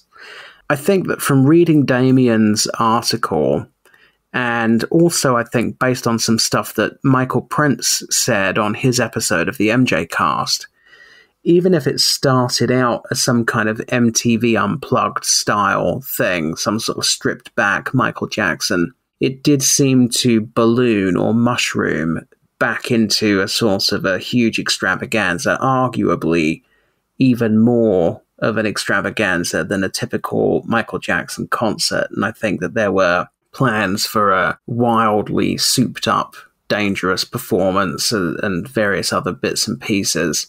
So had it happened, I wouldn't hold out too much hope for it having actually turned into an MTV Unplugged style thing. I think it probably would have been a big lip-synced choreography fest. As to why it never got rescheduled, my suspicion is that Michael never really wanted to do it, or he might have wanted to do it in the early stages and then increasingly fallen out of love with the idea as it developed. There was no part of Michael Jackson that we saw in that era which suggested that he was somebody who enjoyed performing, who had any interest in singing live. In fact, he's on record, through various people that he told over the years that he didn't want to be on stage performing when he was 40. He hated touring, etc., etc. So it's almost better that it has remained what could have been rather than actually coming to fruition, I think. Had it come to fruition, I don't think it would have been what we all would have liked it to be. Okay, we have a few questions here from our very own Jamin Bull in Brisbane, Australia. Thank you, Jamin. I hope you and the family are well. The first couple of questions are aimed at both of you, Charlie and Summer. Firstly, you've both spoken about Invincible before, with Charlie being critical of the album and Summer being supportive of it. Is there some common ground that could be reached? No is the answer. It's war. And what makes it funny is, like, contemporaneously, when the album came out, or when, we used to talk about it on the forums years ago, like, none of us are going to buy Invincible over Off the Wall, right? We're not going to buy Invincible over Thriller or Bad or History or Dangerous. But, 20 odd years later, I can listen to the album now, and there's some songs on there that people remember the album for being very kind of mechanical, having a really metallic, mechanical sound to it, which is, I think, the problem with that, or the reason that problem came about, was because of the way the album opens with the 3 Rodney Jerkins songs. And actually, there are acoustic moments on the album, and there are moments where it's just Michael singing with real instruments, which, MJ fans have been crying out for years. MJ was in his late 30s, early 40s. By the time they recorded the album, his voice had a stronger rasp to it. He was still an incredible singer and an incredible performer. And there's still some gems on the album. So it's not like the whole album should be trashed. I did listen to the round table, and I think the album could have done with some trimming. I think it could have been kind of edited. But I think there are some absolutely incredible songs on there. And one of the songs I always talk about is Don't Walk Away. I know Charlie hates it. We've had lots of arguments over the years about it. But again, the lyrical content of it, I don't think Michael wrote it, but the lyrical content of it is so stunning, really, to think of Michael going into the recording studio in his late 30s after being accused of the most kind of heinous crimes and singing about why have all my dreams been broken. It's one of those situations, you see, where a music video wouldn't actually help. It's amazing that we don't have a music video, because you can imagine the atmosphere of Michael going into the studio to record those lyrics, and the kind of passion and the kind of plea in his performance is so incredible that it's almost like a last kind of chance for us to see how incredible a performer he was. And it's one of the last great kind of vocal performances, I think, of his career. So there's some real highlights. There's some lowlights, I guess, but the highlights on there are I mean, something like Butterflies, for example, is so beautiful, and his performance on there is so incredible. If you've ever heard the a cappella of it, I mean, it's just mind-boggling, really. So there's always space to go back and revisit Invincible, I think. We got a lot of heat for that Invincible roundtable, which I thought was undeserved, frankly, because when the episode finished recording, I was actually a bit fed up with it because I was aggrieved by how sort of fawning and overly positive I felt it had been about the album. There were people on that episode who were extremely positive about the Invincible album. James L.A. was extremely positive, and Sean Shackelford was extremely positive, I thought, about the album. Jamin, in many points, was positive about the album. I didn't feel that the criticism was unmerited, unfair, or particularly over-egged. I thought that actually by the time it finished, we'd taken an extremely bad album and created a round table which pretended it was better than it actually was. That said, after we recorded that episode, having taken on board what James L.A. and Sean Shackelford in particular had been saying about certain songs, I decided to re-listen to Invincible and see if I could understand their perspectives and if I could find some kind of newfound appreciation for the album. So I went on a long walk and decided to listen to it as I went, which is how I generally listen to music. And I got to about 2,000 watts. I think it was 2,000 watts I got to, and I just had to turn it off. I just couldn't do it. I just could not continue to inflict it on myself. And I just am not hearing what they're hearing. I'm really sorry. I would love to love it. I would love to love that album. That would be nice, to have something extra of Michael to want to listen to sometimes, but I just can't do it. It just is so awful. Michael's vocals in many instances are very bad, among the worst vocals of his entire career. He sounds like he's ill, or like his nose is blocked up or something. He sounds hoarse on some of the songs. Sam talks about how fans have been crying out to hear Michael singing with real instruments and in a more acoustic type setting. That is true. It would have been nice, though, if the songs had been good. It's all very well saying Michael's singing live with real instruments. Yeah, great. But is the song worth listening to? Overwhelmingly, as far as Invincible is concerned, I think the songs are not good. They're not worth listening to. Michael appears to have had very little creative input. A lot of the songs have like 7 or 8 different writers on them. I just can't get on board with it.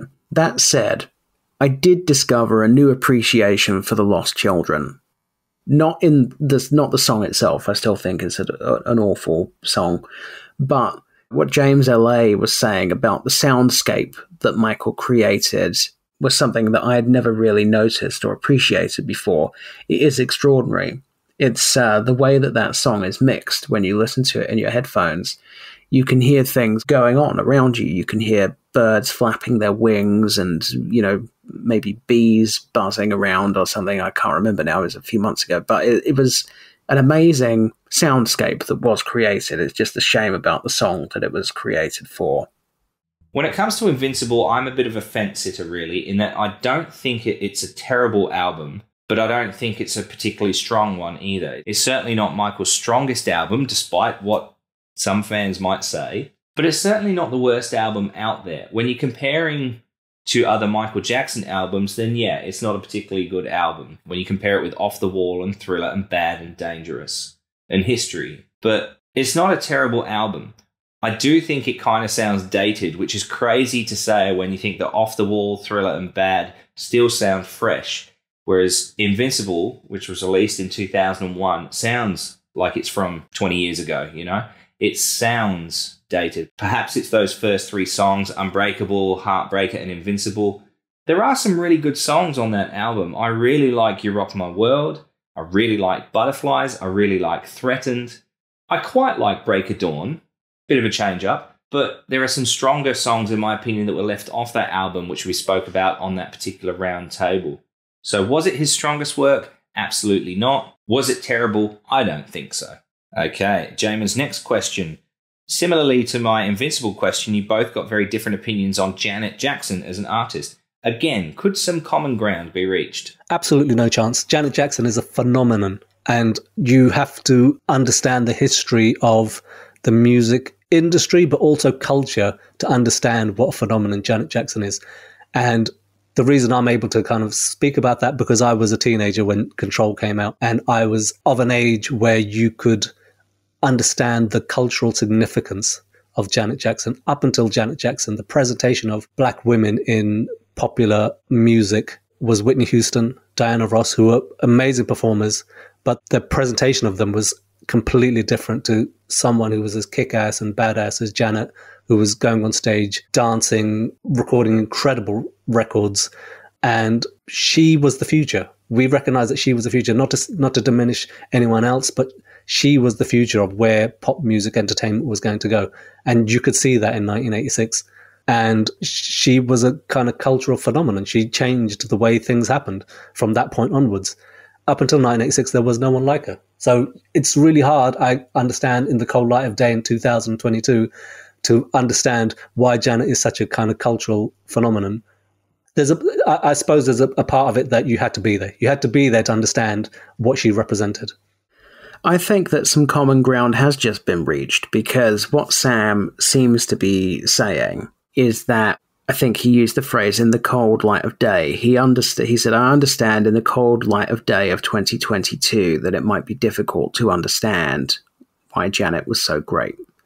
So what Sam seems there to me to be saying is that the importance of Janet Jackson was more about her cultural significance and the barriers she was breaking down in the era in which she was operating. It is more about that than it is about Janet's talent.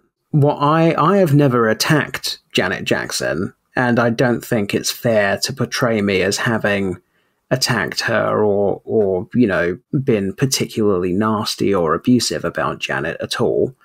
I think what I said in the Janet episode was that, as somebody who'd never been a particular Janet Jackson fan, I had hoped that her documentary series would explain to me why she had the cultural significance that she had, and why it is that she's held up as an amazing legend of pop music.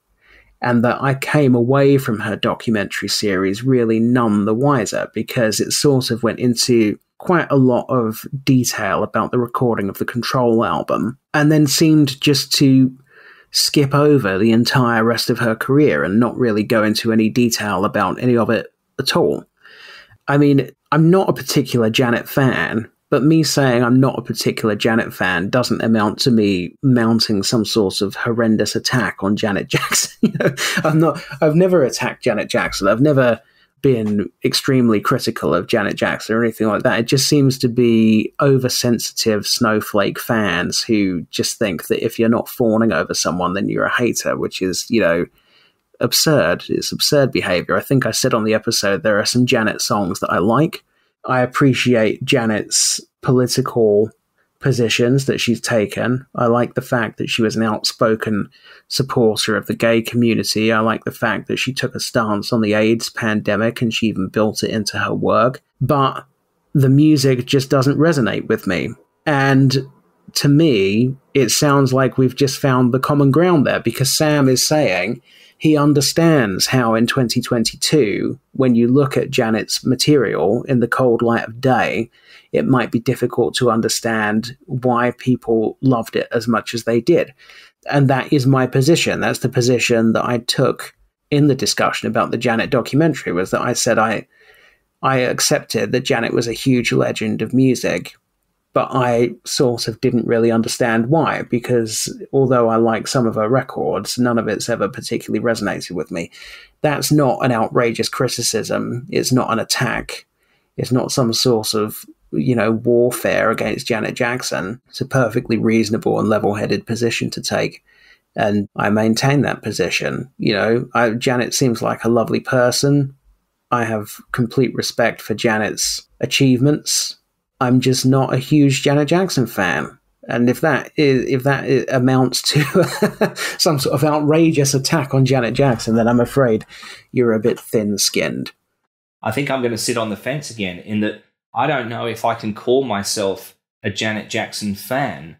And the reason I say that is because I just don't have enough knowledge, no pun intended, of her full discography. But I really, really like Janet. If she was nearby, I'd try and go and see her. I'd love to meet her. In fact, a few years ago, some colleagues at somewhere I was working at the time got to meet her, and I was quite jealous of that. But I don't know if I've got the right to call myself a fan, just purely because I don't know enough of her discography, especially not on the level of Cousin Cam and Cousin Courtney, who present the Janet Jackson podcast, and shout out to those girls.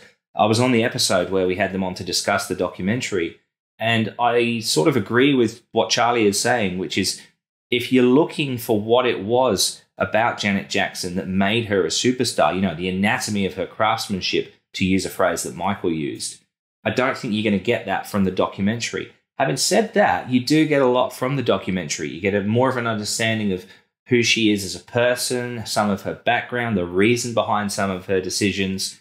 And I learned things that I had no idea about before, like the Coca-Cola deal, a little bit more detail into what happened at the Super Bowl, although obviously not massive amounts of detail there.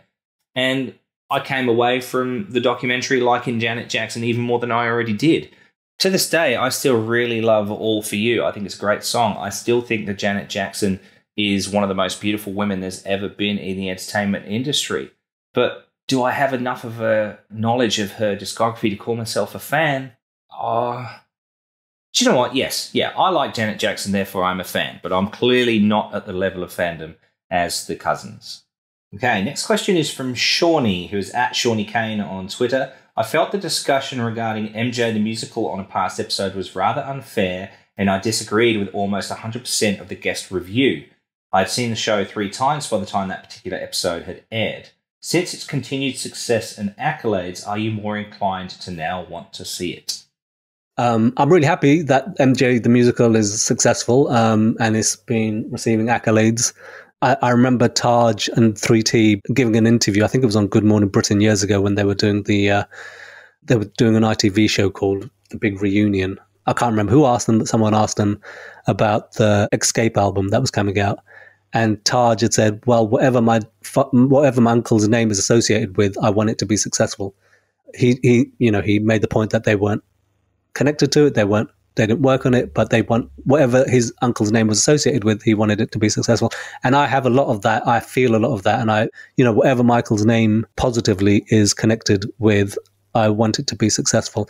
My issue is that I don't support anything that the Michael Jackson estate ever release, and I will never support anything the Michael Jackson estate ever release. So I absolutely will not be going to see it.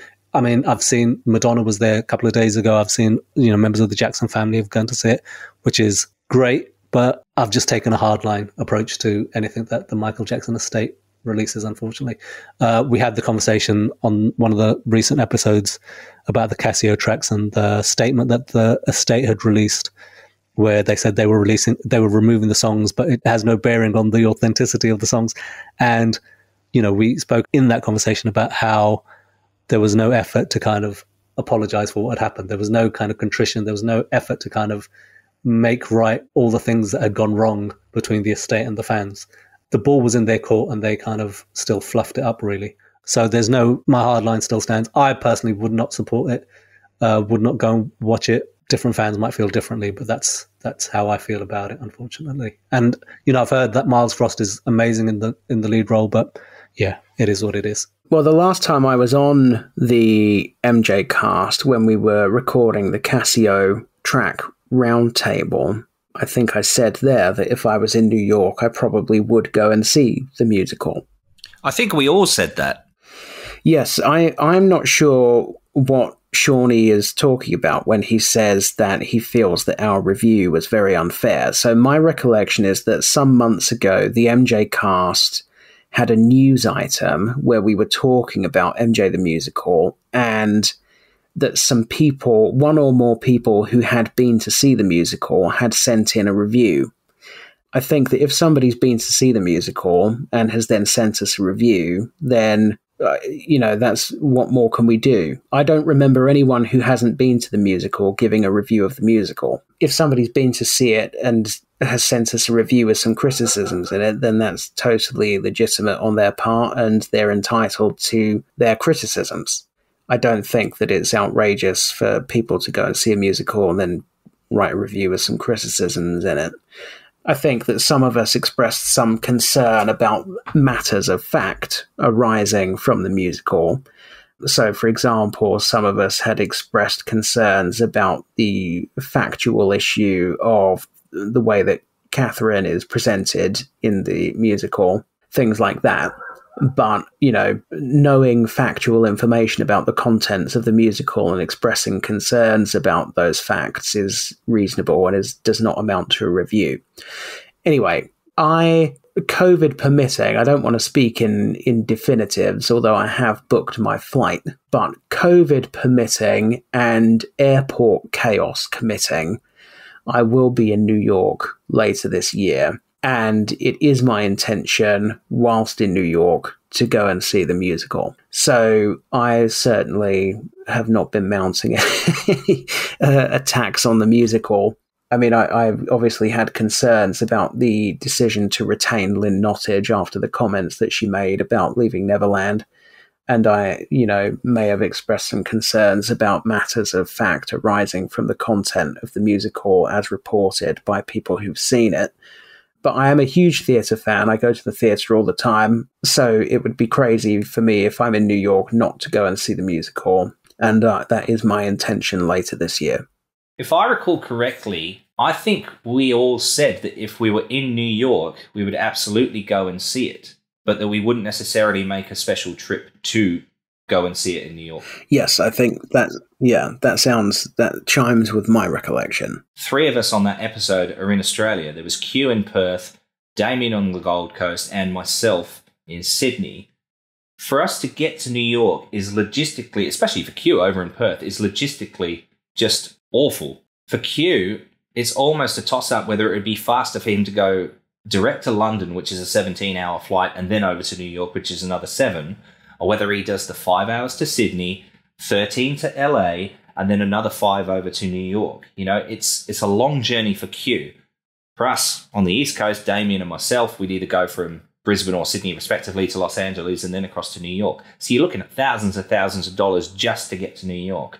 Then you take accommodation into it.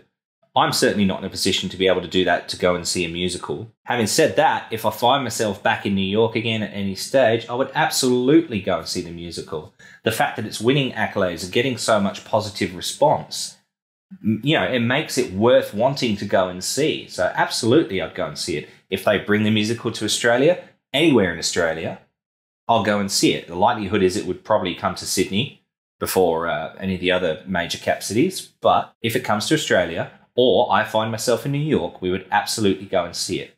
And the other thing about that show as well, I seem to recall the discussion was around reviews that were sent to us and concerns that people had gone to see it had sent to us, such as the use of the song Money to tie in with supposed bad behaviour from the Jackson family, and also the portrayal of Joseph Jackson and Catherine Jackson. Yes, that was on a previous episode. And I recall that. I recall that there were people who'd been to see the musical, had sent us reviews, and that they had raised some concerns saying, this song is used at this time. It feels like an attack on Joseph.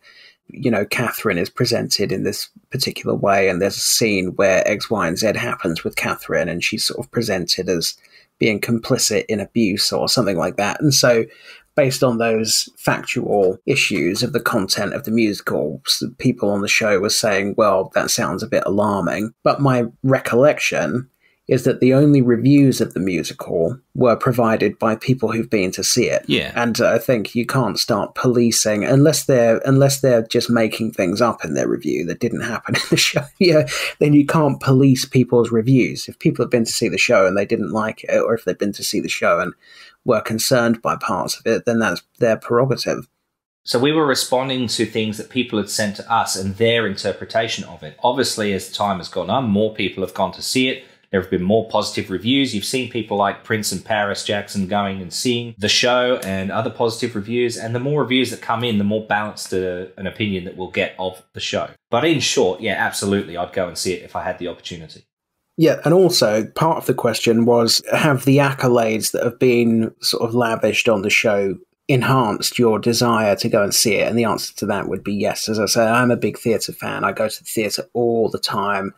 And yes, the fact that this show is performing so well in terms of reviews and industry awards, the fact that it won 4 Tony Awards, for example, yes, that is a huge draw. I went just a couple of weeks ago to see To Kill a Mockingbird in London. I went to see that on the strength of the fact that it had won a number of Tony Awards when it was on Broadway. It's a Broadway transfer to London. So yes, the fact that it's won all these awards, it is definitely an inducement for me to go and see it. So last question from Jamin. Charlie, this one's for you. He says, you once told me that you wish you'd had a chance to speak on the episode Elise Q and Bjorn did together about whether Michael was a gay icon. Tell us your thoughts. Yeah, so it turned out that there was this episode that was being planned about whether Michael Jackson was a gay icon, and the idea was to gather some LGBTQ fans to talk about that issue. And I was among the fans that was invited to participate in that episode, but it was all arranged through an iPhone iMessage group chat, which some glitch meant that everybody in the group chat could see that I was in it, but in fact I was not in it, and I never received any of the messages, so they thought I was just ignoring them the whole time they were putting the episode together. So this episode was made and came out, and that was the first that I'd ever heard of it. And I remember, once again, I was on a long walk. I was walking around the woods near where I live, listening to that episode. And it was a brilliant episode. I loved that episode. But there were so many moments where the conversation was so interesting.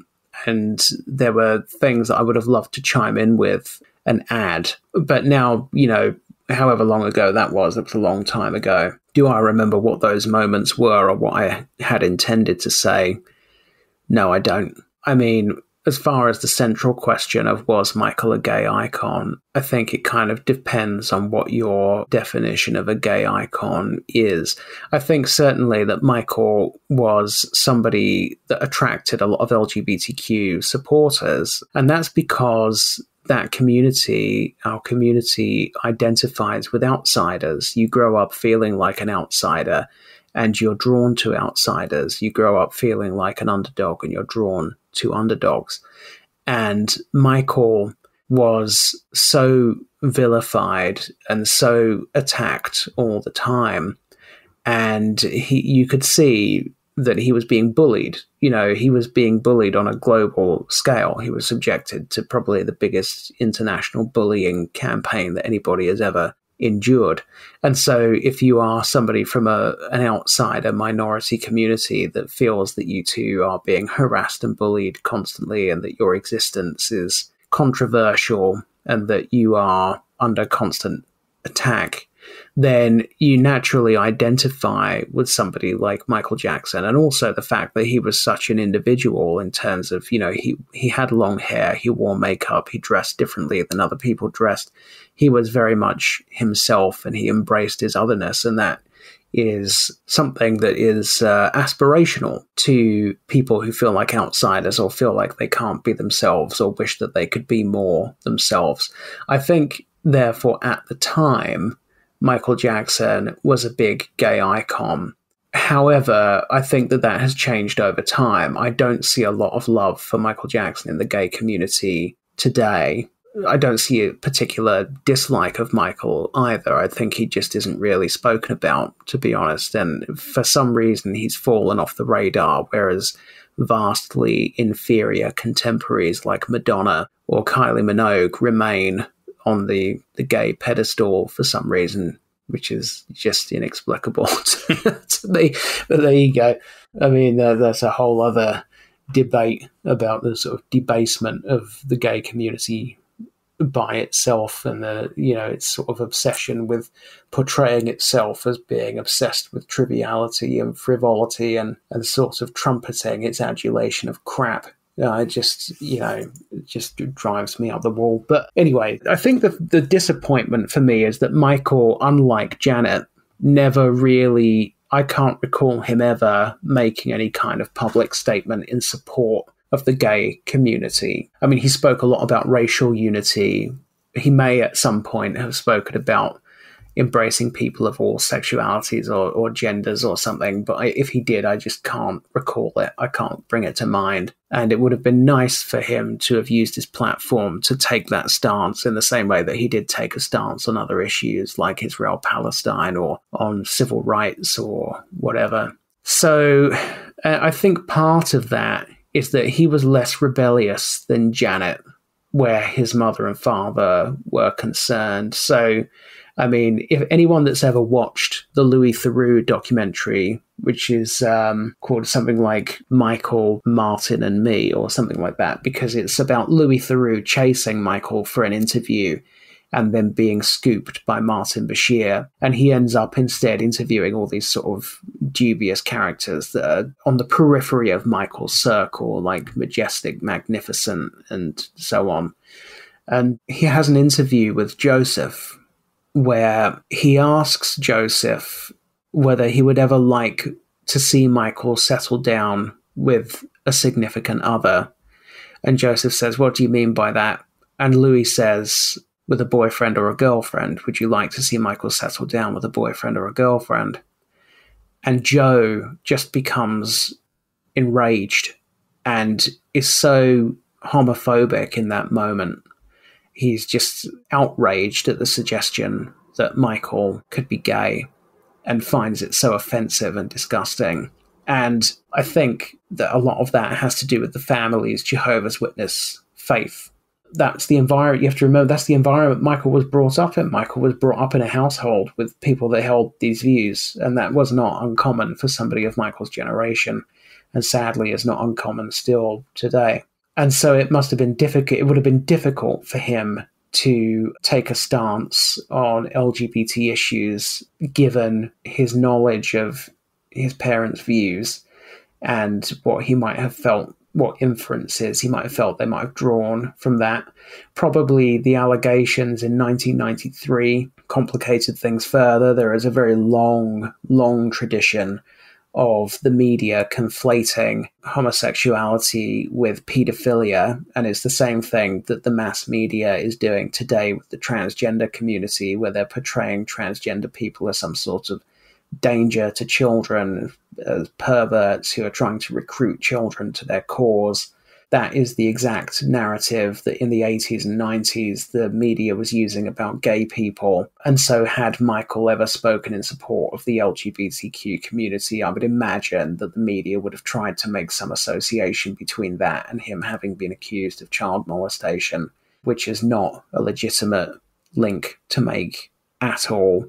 But nonetheless, I think they would have done that. So there are various circumstances, I think, personal circumstances and public circumstances, which would have made it difficult for Michael to actually become a public advocate for that community. But nonetheless, Janet did it. And I wish that he would have done something, just something. I just wish he would have done something, because it would have been nice for him to have done that.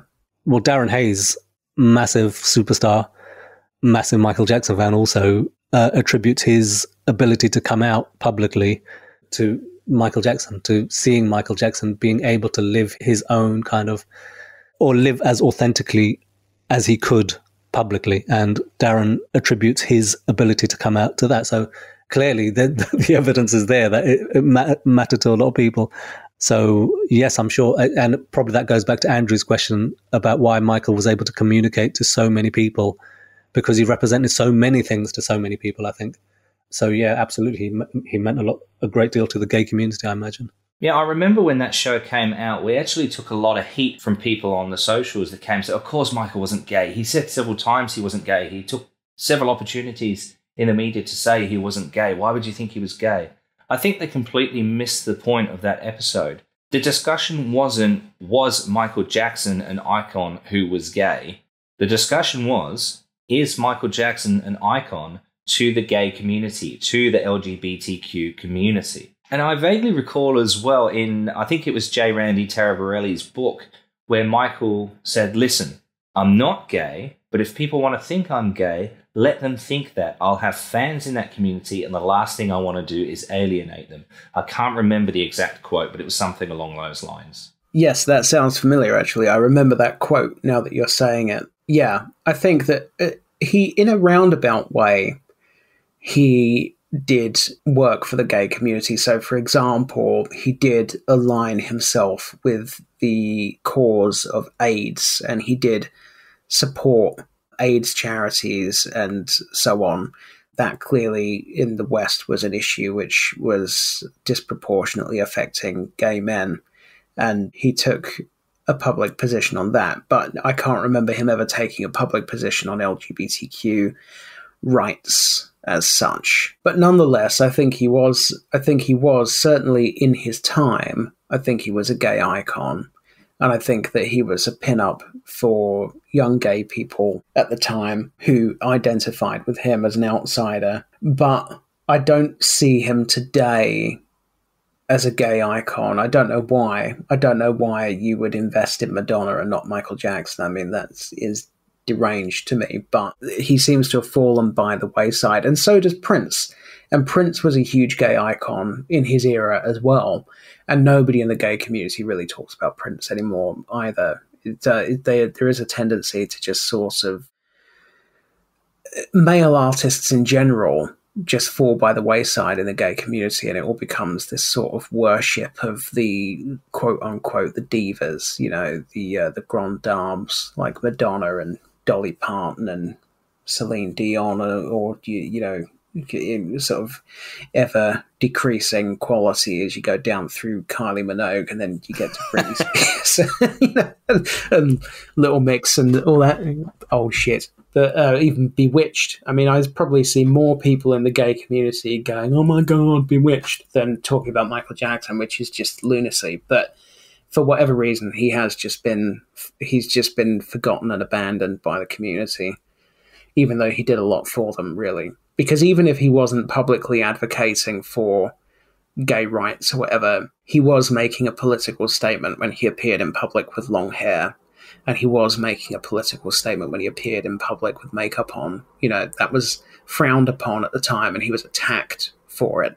He was really attacked for his appearance, and it was an inspiration to a lot of people that he had the guts to go out in public, dress the way he wanted to dress and looking the way he wanted to look. And he did set an example and blaze a trail there, but it seems to have been forgotten. Another question here that's come in anonymously for me. Carter, what was it like looking down on Neverland Ranch while flying over it? How much would you like to walk the grounds of Neverland one day? Yeah, so this is in reference to the time I flew a light aircraft over Neverland. Oh, so how did that come about? Well, how that came about is that my wife and I were in America in late 2019 for our very delayed honeymoon, and we spent a month in the United States. And we went to various locations: Dallas, DC, New York, Vegas, San Francisco, Los Angeles, Disneyland. And if there was something to do with Michael Jackson nearby that we could go and visit, we would try and do it. Now, we did a hell of a lot of Michael Jackson things, but if you look at all the things that we did during that month, the Michael Jackson stuff was a very small percentage of it. So we crammed a hell of a lot into that 1 month in the United States, and we loved every second that we were there. It was great. I mentioned earlier that while we were in Washington, D.C., we had an evening free, so we decided to drive out to Middleburg in Virginia and go to the Goodstone Inn and had a lovely meal there. That was great. And when we were in New York, we went to Hoyt-Schermerhorn Station, subway station, which is where the short film for Bad was recorded. We visited some places in Vegas, like his two houses and the Venetian and the shop where he went and dropped ridiculous amounts of money in the Bashir documentary. And once we left San Francisco, we were driving down from San Francisco to LA with one night in a beautiful Danish town called Solvang, which is about 10 or 15 minutes away from Neverland. So we left San Francisco, we drove down Big Sur, we stopped at Santa Maria to have a look at the courthouse where the trial was in 2005. And by the time we got to the front gates of Neverland, it was dark. So I said to my wife, look, let's get up in the morning. We'll come out and have a look at this place in the daylight. And I'll write a message on the wall or something like that. Well, I forgot my Sharpie and I had to write on a piece of paper, which I put in the wall, knowing fully that it wouldn't last there long. But yeah, we had one night in Solvang, which is absolutely beautiful. Anyway, the following morning, we drove out to the gates of Neverland, knowing full well that we couldn't go inside the ranch. So I recorded a little video, which is on my YouTube channel. But it still didn't quench the thirst. And on the way to Los Angeles, we stopped in Santa Barbara. And I said, I've got to do it. I've got to go to the airport. And we went to the airport. And I come from a flying background. I've worked in flying schools. So I thought, let's find a flying school, see if they've got an aircraft and an instructor free for an hour or so that we can just go up and do a flight. And I went into a company called Above All Aviation at Santa Barbara. Said, hey, do you have an instructor and an aircraft free? And they said, yes, we do. Where do you want to go? And I said, Neverland. So we took off from Santa Barbara, we headed west towards the Gaviota VOR, and then we tracked to the north, and I started recognizing Solvang and Los Olivos from having been there earlier that day. And we tracked Figueroa Mountain Road up to the north, and lo and behold, we found Neverland Ranch. Now, to give you an idea of the scale of the place, it's 2,700 acres. Central Park in New York is 800 acres approximately. And there's also a video on my YouTube channel of a helicopter flight we did in New York. It was brilliant. So the majority of the property is mountains and countryside. The area where the house and the tennis courts and the swimming pool and the train station and the fairground rides are all in a relatively concentrated area compared to the whole ranch. As for the part of the question that says, what was it like looking down on Neverland or flying over it? It was just magical. And the reason I say that is that flying is my zen. Flying is where I feel the most relaxed and where I enjoy myself. I've got another friend who's a fireman. His zen, if you like, is snorkeling. And he took me along once and I was just terrible.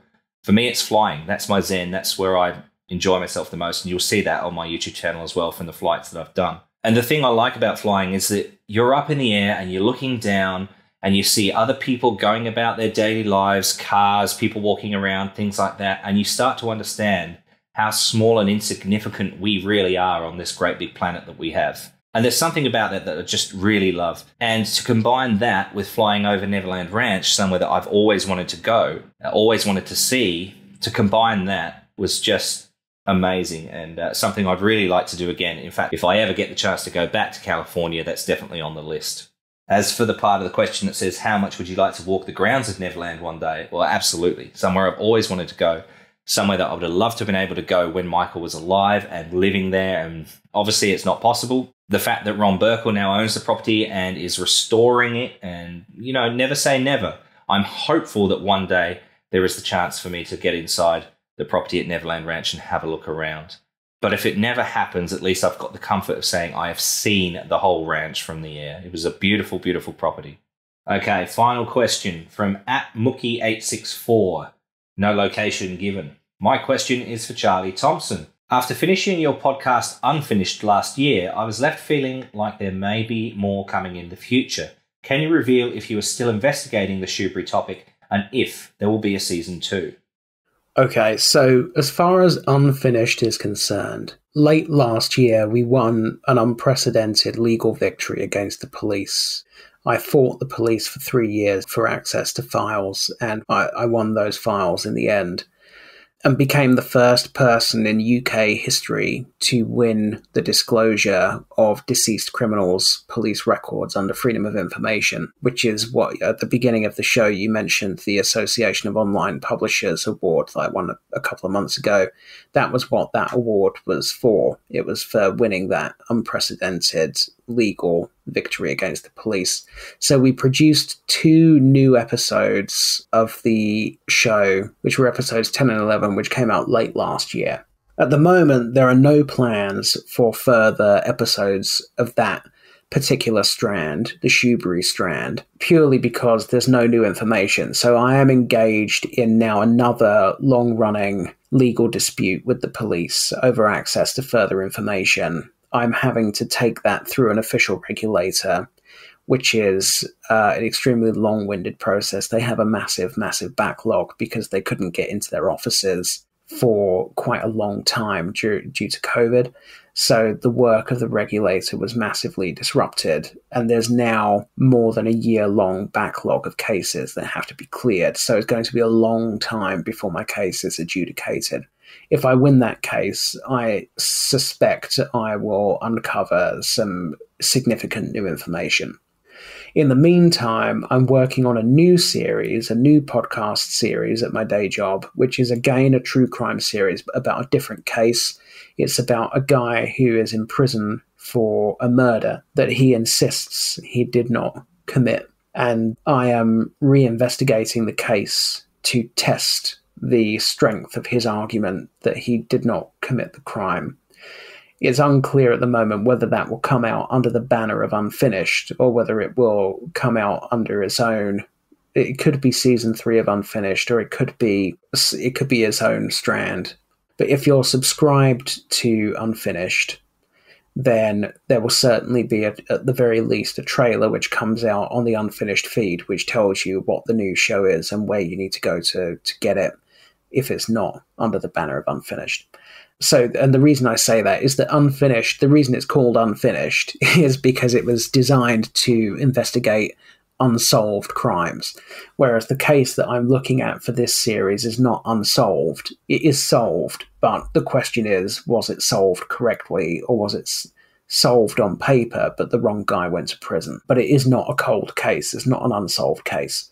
So it may well not quite fit into the bracket of Unfinished. But anyway, I can't say anything about that at the moment because it's sort of mid-production. But yes, there's a new series coming about a different case, and it's very exciting. Oh, absolutely. It's been, I listened to it probably around the time it came out. Charlie had sent me a link, and it just highlights what a brilliant journalist that Charlie is, and also what an expert in his field he is. So he's not a Michael Jackson fan first, if you know what I mean. And it's something that we've spoken again about on previous episodes. Michael Jackson fans are not just Michael Jackson fans. We all have jobs. We all have careers. We all have, interests. We all have, expertise in particular areas. And Charles is an expert in his field and is a successful and rewarded journalist before he's anything else. Do you know what I mean?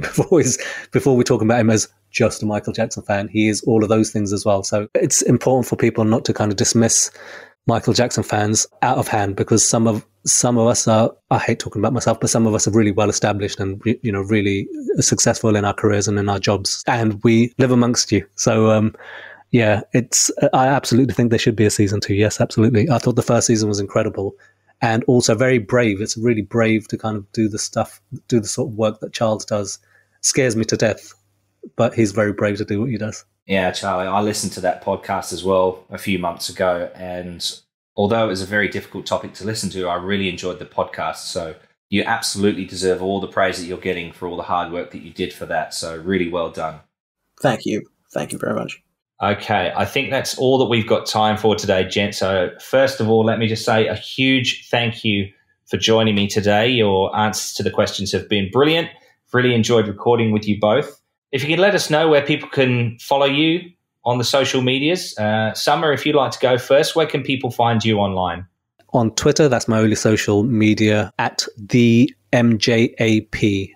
That's fantastic. And Charlie, how about you? Where can people find you online?